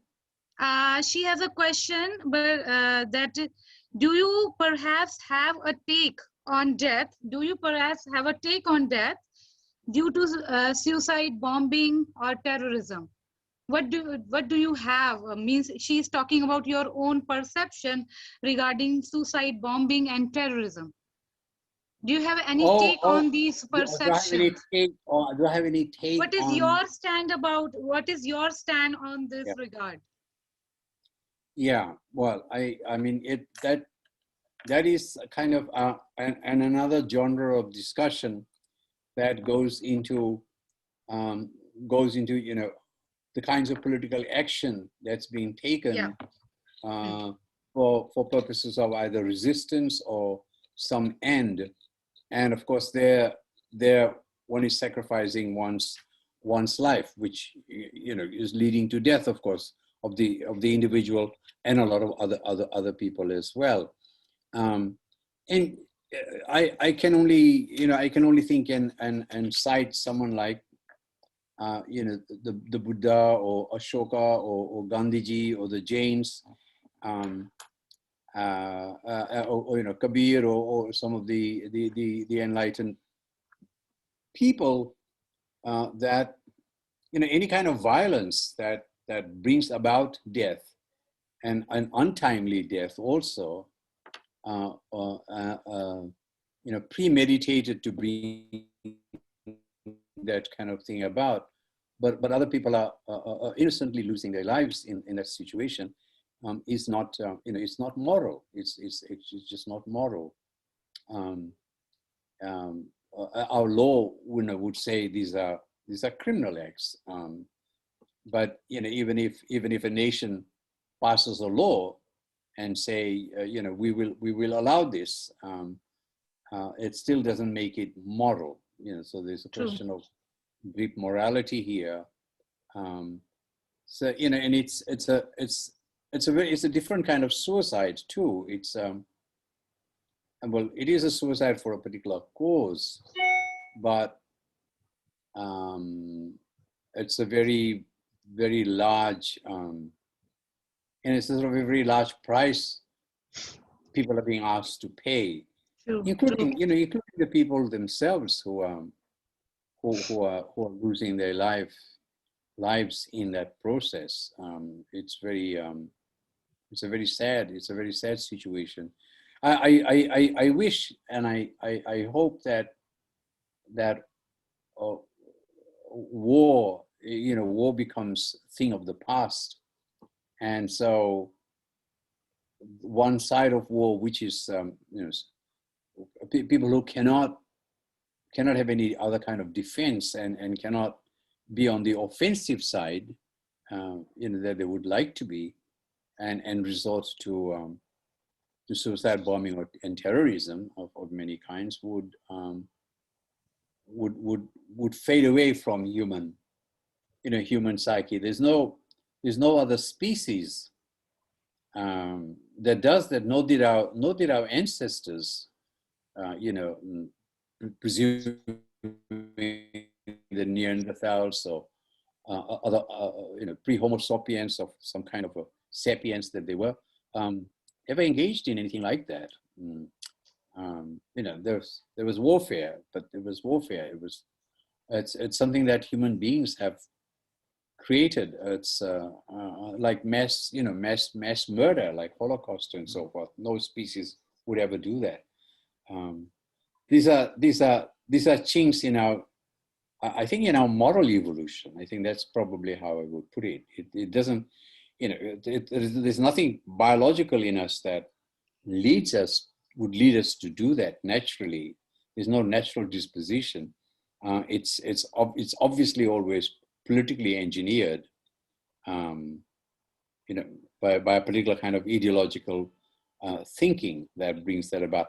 But some people will say that some traditions support that, but I'm not entirely sure that jihadi can be called a traditional religious or philosophical teaching. It's probably more a political response that is sort of mixed up with religious sentiments. So for that matter, the suicide bombing that killed Rajiv Gandhi, for example, was a Sri Lankan Tamil woman who would say that Hinduism taught her to do that. Not at all. It came from the tigers. They had a reason for sure. They had a cause. They had a complaint, but that was very sad. The poor woman and herself, other people. So it doesn't amount to anything more right. You do things for. I mean, even war sometimes is justified because, and Gandhi was one of the people who thought at some point, sometimes wars can be justified, and that's why he sent Indian support, Indian soldiers and support to the British. And South Africa, he wasn't stopping the Boers and the British from fighting each other. He provided ambulance support. It was inevitable casualty from the war.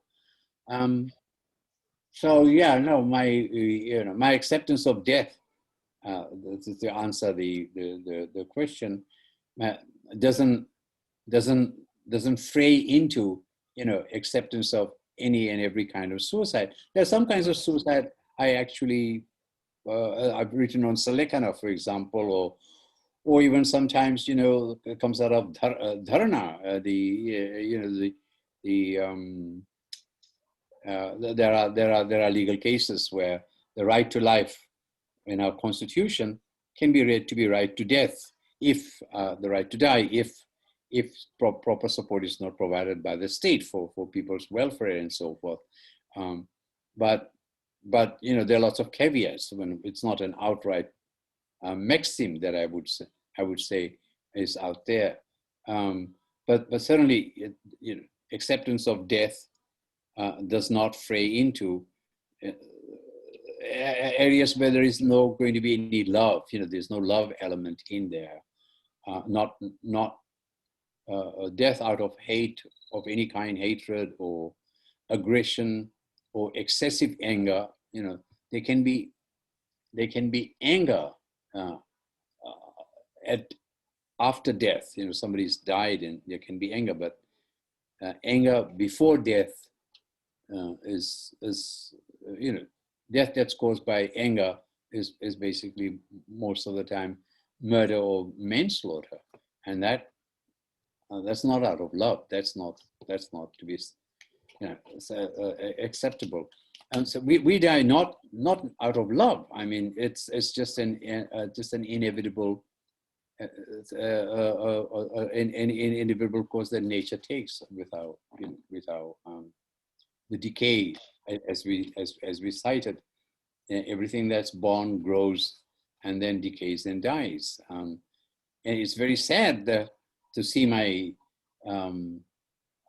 green plants today were wilting. I mean, in one day with this temperature, 33 degrees, some of the plants are dying. You know, it's very sad for me to see that. But that's what happens. I think that answers Dhanishta's question. And now I think, thank you so much, Professor, for such a wonderful lecture. Now I would like to invite Same Zilla to deliver a vote of thanks. How many people, by the way, would have been watching this, or just the people that we had? No. We had, I think, more than 50 participants. And 45 approx. Okay. Same Zilla? Yeah. Yes, ma'am. Same Zilla is one of the faculties in our department. Can you say her full name? You just said the first name. Yes. Same Zilla Seneca. Can Yes, I see? But when I'm seeing, not on the Same video. Zilla is here. We can see her. Okay. Hello. Namaskar. Yes. Hello, sir. Hello. So I hope I'm audible to you all. Yeah. Yes. We can hear you. Okay. Yes. So I would like to say a few words of word of thanks on behalf of the department and on behalf of the college to Professor Bilimoria. We thank you so much, sir, for the insightful talk that you have given us through this webinar. And I'm sure all the participants, the students have benefited through this talk. And it is a very sensitive question that we all have during this testing time. Thank you so much, sir, once again. And yes, we also want to thank our principal, sir, for his constant support and encouragement. Yeah. Yes, and also thank you, Dr. Jeronisha, RTIC, for organizing such an event. Yeah, and thank you, yes, the technical team for their help. And last but not the least, thank you to all the participants, teachers, colleagues, and all the students who have participated. Wonderful. I hope that, you know, if people have, they can send you by email comments, questions. This is not a big sort of, may I convey to you those questions, because there are students who are a little bit shy to say directly to you.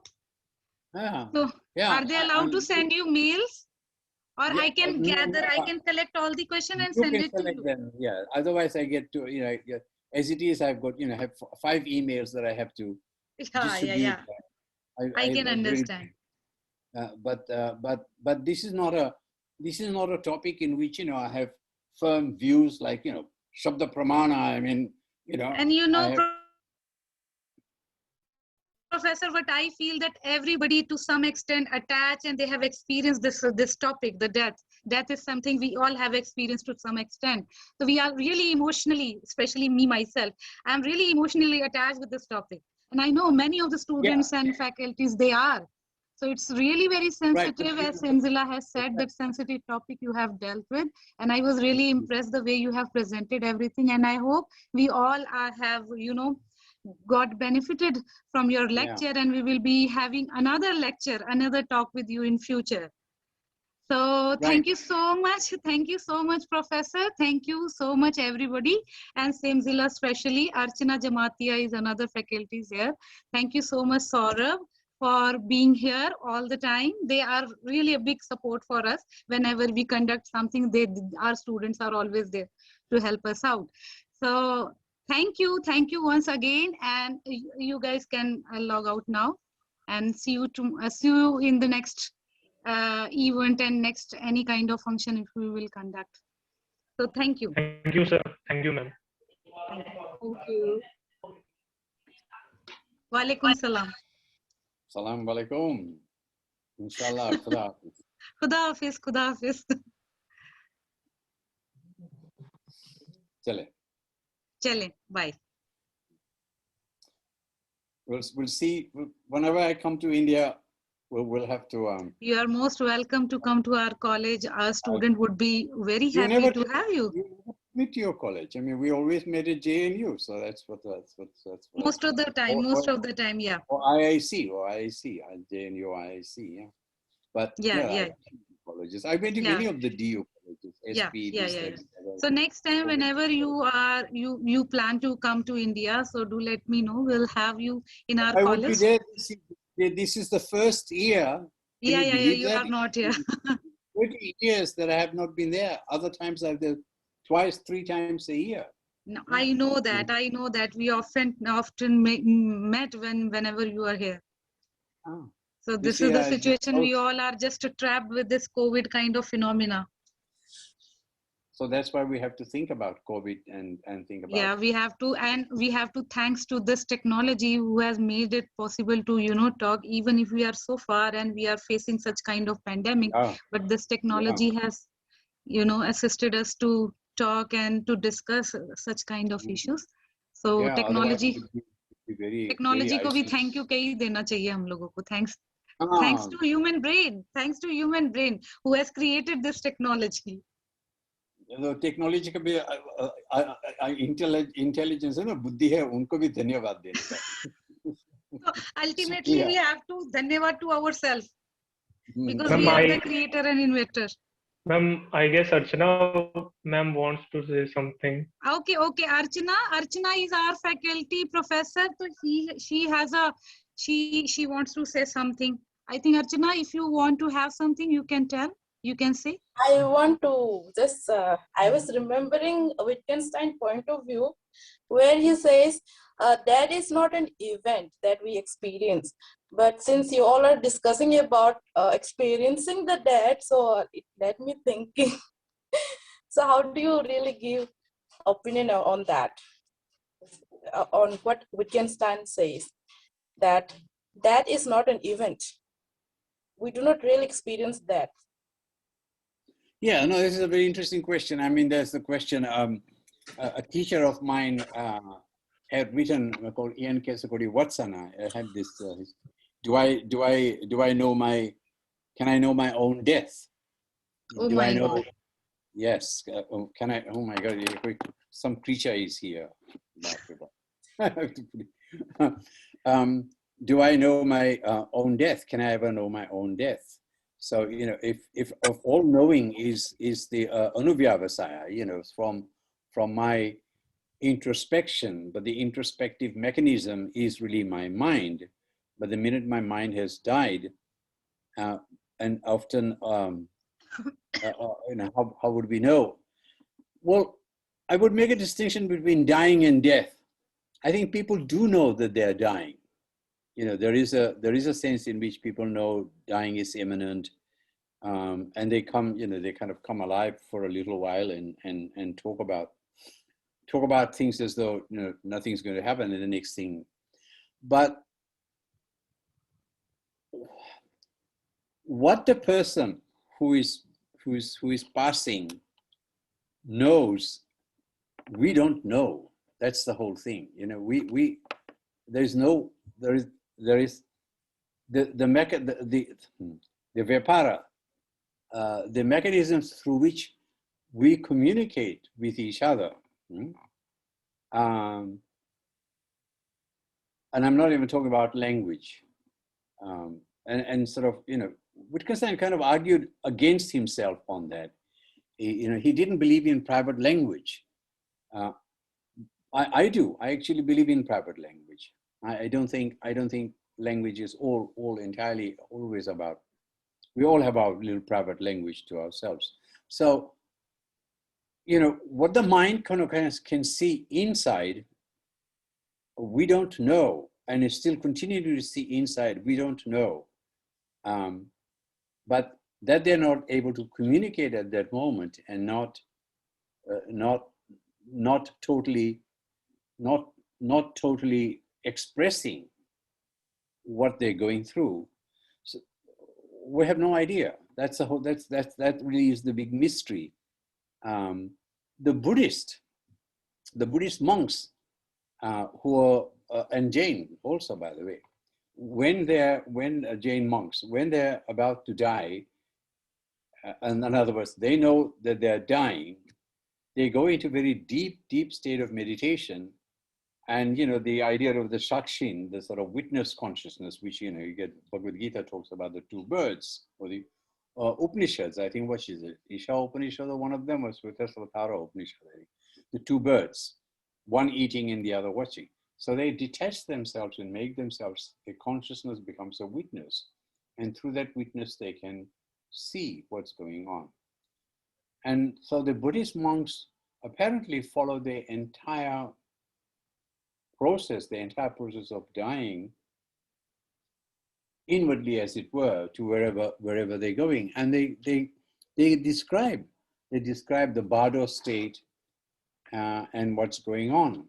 Now, the famous philosopher A.J. Ayer is said to have had an after-death experience, or near-death experience. You know, he was pronounced clinically dead. Clinically pronounced dead, but he was in a coma, he was not conscious, so he had no idea that he was pronounced clinically dead. So he woke up the next morning. This is, you know, a hard-headed realist, physicalist. He woke up the next morning and he said, you know, well, what's been going on? And so the doctor was very smart, didn't say, we thought you were dead, said, well, what happened? What happened last night? So he said, oh, I had this experience. I was going through a tunnel and this, that, the other. And so somebody hearing that said, that's a near-death experience, but we had pronounced you clinically dead. So obviously there's life after death. You know, there's, you didn't know your death, but you knew some things after the point of death. And he said, no. He kind of didn't at that point, but then when he was confronted by philosophers who are hard-headed materialists and really, how could you say that? How could you say that there is anything after death? So he reneged, he took it back and said, oh, you know, I wasn't really dead, or I didn't have any experience. I think I wasn't, he kind of tried to deny. He thought, he denied that he had near-death experience, or he denied that he experienced anything. It was all very, very, very confusing. But some people say, look, he actually experienced his death in a way, but he just didn't know that he was dying. So we don't know our death, that's for sure.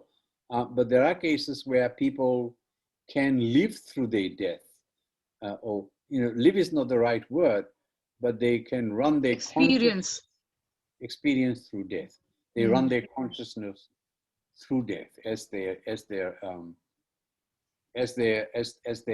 moving on.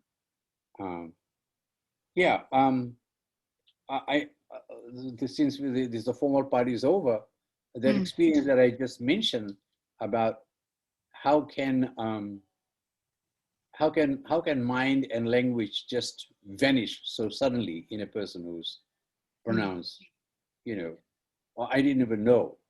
They said something about, I was out of the room for a little while and talking to the doctor, and I came back. They sent me back. They said, you go back, something is happening. That's what the doctor said. Because, you know, he got the phone call on the walkie-talkie. So I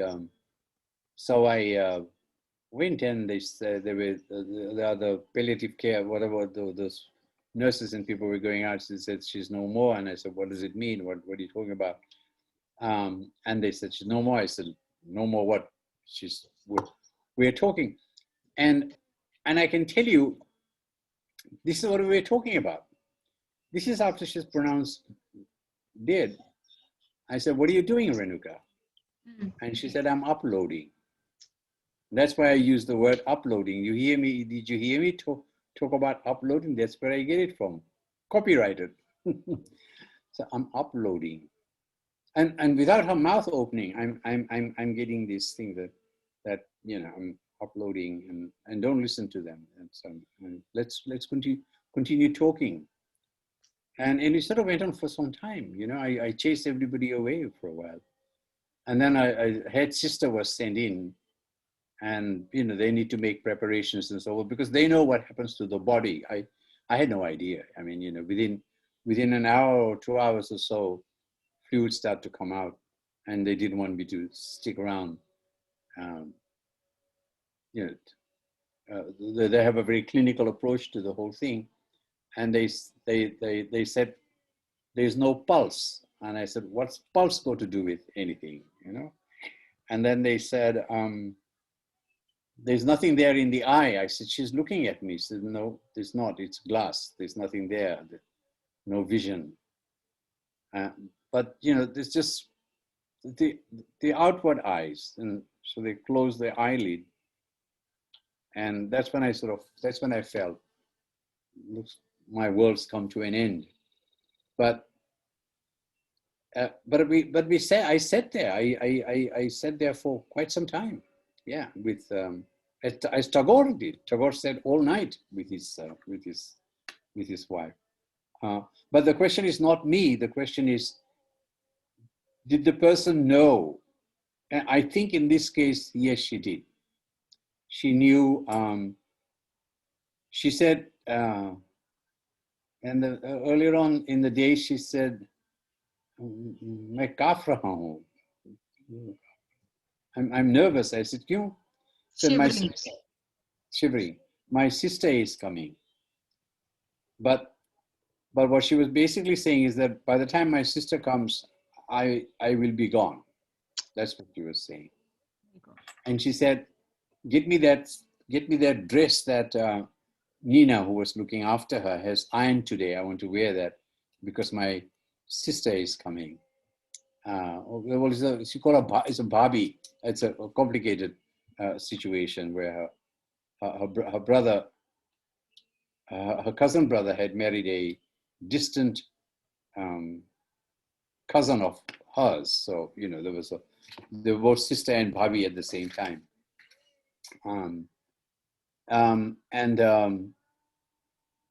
But then she passed. She chose a time. She chose a time when she wanted to go. She went before her sister came. She knew exactly when she wanted to go. And she had sent me out of the room. This is an amazing thing.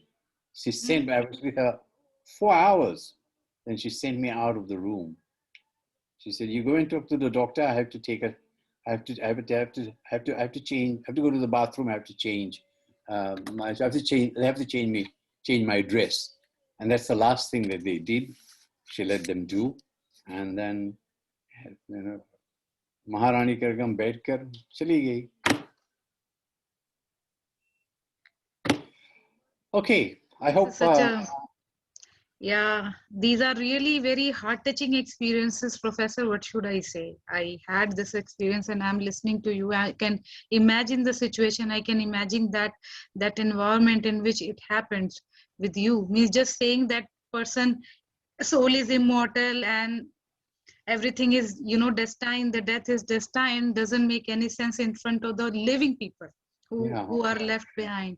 We are still dying in the memory of these people every day, whenever we remember.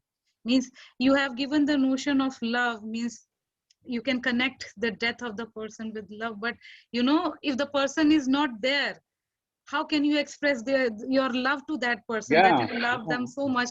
So there are so many paradoxical situations, I must say, so many irony are attached to this concept of death, the reality of death, which has no answer, I guess. No answer. No answer. So I think I should, students are also expressing their thanks, Professor, thanks to you. And they really enjoyed, they are continuously sending messages to us and posting messages. I had one more anecdote, and I think this is very nice. So one day I wrote a paper on emotions, right? I thought it was a brilliant paper. And it was one of my first papers on emotions. So Renuka was in hospital. She was still in hospital, undergoing chemotherapy and so on. And I read the paper out to her. And I said, she said, it's very nice, but I said, it's really your thought. She was a psychologist, psychiatrist, and she was a very, very, and a phenomenologist, feminist, all kinds of. So some of her books are here. There's a book of here, Empathy. Written by Renuka ma'am? Is it written by Renuka? Okay. It's from DK Printworld. You can get it from DK. Okay, I'll definitely try to get it. And the cover is Amrita Sergil's picture. I can see Three Sister. Its name is Three Sister. No, this one is a veranda, the red veranda. Okay. Miss, I am unable to. It's in the National Museum Library, National Art Museum. Art Museum, National. Okay, yeah, I can remember. I can see. It's a picture of Renuka ma'am. I showed you that. She wrote a very brilliant book. So anyway, she had written this book, and I'm trying to write on emotion. So I read this paper, and she said, and I said, but you know, it's really all your thought. And she said, but you have the language. And she looked away towards the window. And later on, I described this scenario, and I said, why did she look away? So somebody said, who knew her very well, said she's saying, you have something coming. You think you know what emotion is, you have no idea.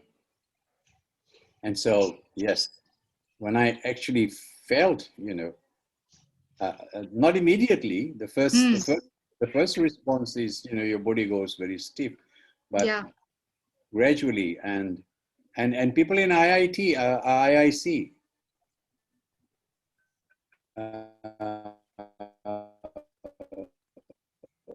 saw that they were absolutely wonderful, and that's why I love them. Those people who are sitting, you know, behind the desk and so forth. Some of them are still there, some of them are not.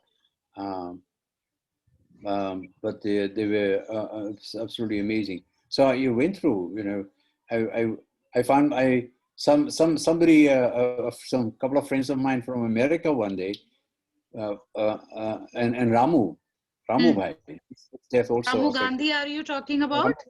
I always Ramu Bhai. They found me in the garden in the middle of the day in pajamas. I had no idea what I was doing there. No idea. And they thought it was very funny. They thought, well, I was jet lagged. You know, I might have just come out outside for the sun or something. But you know, I found myself all over the place. I was in Toronto, but 2 weeks after that, and people had to help me get on buses and so forth. And they found me wandering around parks. I had absolutely no idea. No idea how I got to Toronto. I have no idea how I got to Toronto. From Melbourne. That's true. That's true. That's you can go completely blank. Blank. That is very true. You don't know what you are doing. You don't know what you are saying, where you are going. You are completely, you know, blank. That is the appropriate word you have used, because I had the same experience. because I didn't know what I was speaking. People were continuously asking to me what happened on that day, and I didn't know. I was just crying, and sometimes I was just feeling why I'm crying. Means I was totally out of the mind. Means I had no sense Well, of. you were at least crying. I wasn't even crying. So when my that is more disastrous. I must say that it is disastrous condition if you are not crying. I wasn't crying. So my philosopher friends came over from the university, because the university was close by to the hospital, and I was saying, all these things about, how can mind and language just disappear like that, and they said, you're asking philosophical questions, metaphysical question. I said, well, what kind of question should I be asking? They said, no questions, you should be crying. I said, crying? Yeah. I used a swear word in Australia, and I said, what is that? What is that? I've never cried. I don't remember the last time that I had cried. I mean, I cried in childhood, yes, but not as an adult. I had no idea what they were talking about. And I sat there with this philosopher, and we talked philosophy. He kept trying to bring the discussion back, to death, to Plotinus, this, that, the other, Wittgenstein. I was not interested in talking about that. That is true. That is true.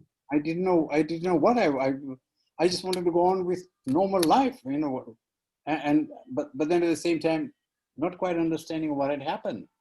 And people, somebody said, you should be thinking about her funeral. I said, who's died? What funeral? And somebody, some family member called on the phone and said in Gujarati, "Mattimani avai hamati, ke lagan che." I cannot come to the matti. तो हमारे परिवार में किसी का शादी हो रहा, किसका मट्टी? That's what I said. Yeah. There is a person who's not breathing, and I'm still asking, कोई मर गया क्या? That's how flipped the mind becomes, because it's denial. You go into a not ready to accept the reality. And so we were not ready to accept. Actually, our mind was not ready to accept that the person to whom we were talking to few minutes ago or few hours ago is no more in between you. If that person had language, I would be rebutting their language. So I'm rebutting everybody's language. So in order to turn reality around, I'm using counterfactuals. If that were not the case, you wouldn't be saying these things. And I don't want you to be saying these things. Therefore, that is not the case.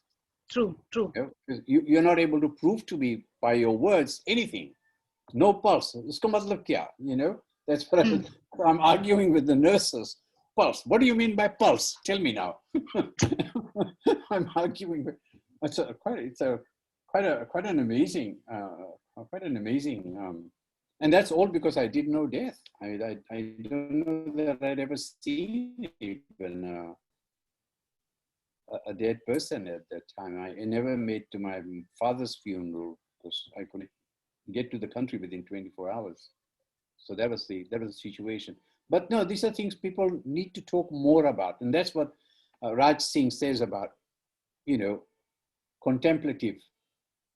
We have to have a life of contemplation, and contemplation should involve contemplating about death and talking the way we have. It's a great opportunity to have this conversation, actually. And people should be talking about their experiences, and it doesn't have to be all terribly academic. That's why I didn't make this paper.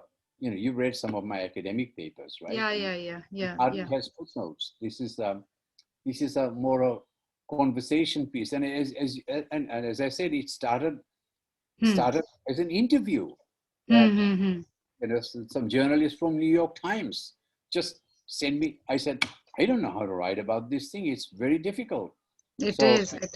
So they send me questions, and I simply address the questions. So that got me into thinking, and in this paper, I put the questions. I've hidden the questions in there, so that it doesn't read like an interview. It reads more like At least you have created the possibility to talk about death. Means people have experience, but they don't have words and voice to say.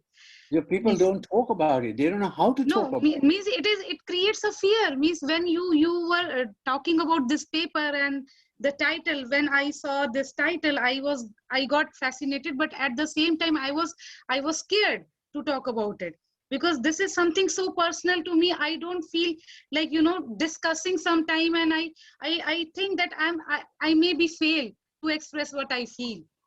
Right. So this is the situation. That is why I just thought it should be in the public arena, so that the people and who are really interested to talk about, they will get some kind of words and voice to share their experiences, share their own feelings regarding this reality, the ultimate reality. I really don't like this ultimate reality. I would have gone first than, you know, seeing your loved one going in front of you. So, but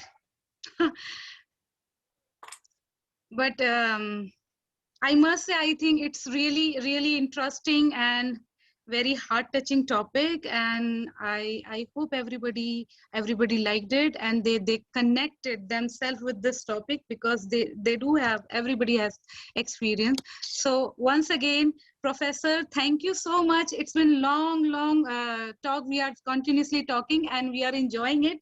It's really unending conversation. There is no end about it. But I would love to have you again in our college in person.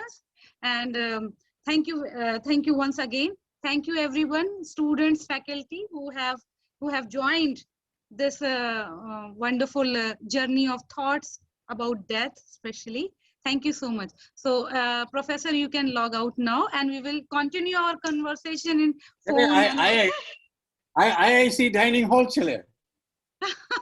I see dining hall. लेकिन बार में जाना पड़ेगा पहले उससे पहले। बार में मैं तो बार में भी नहीं जाती, तो I don't drink. एक बार भी नहीं आए मेरे साथ। नहीं। मीठा पानी पीने के लिए भाई वहाँ केवल मीठा पानी तो I can take. I'll get whenever I'll get the opportunity. I would love to sit and नींबू पानी आकर पिया। Yeah, नींबू पानी तो I can have.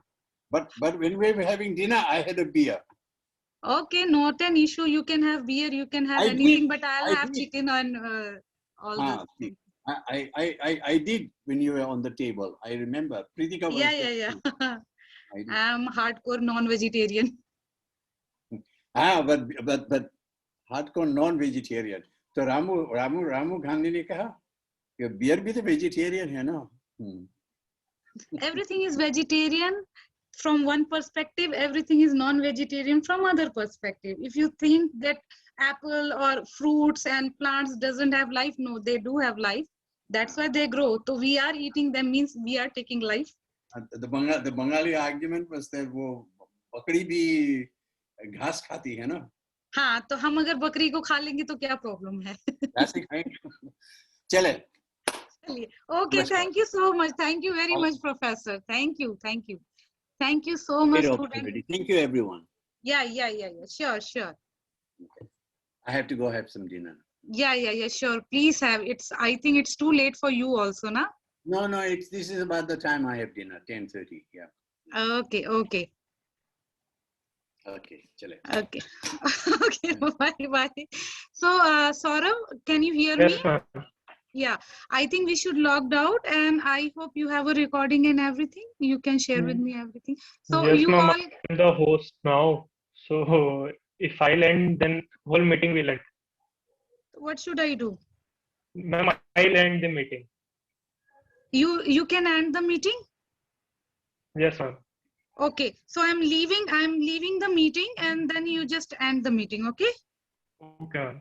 Okay, thank you so much, everybody. Thank you so much for your Thank you, continuous support. Wonderful, guys. You have done a great job. So see you in the class. Okay, ma'am. Yes, then start.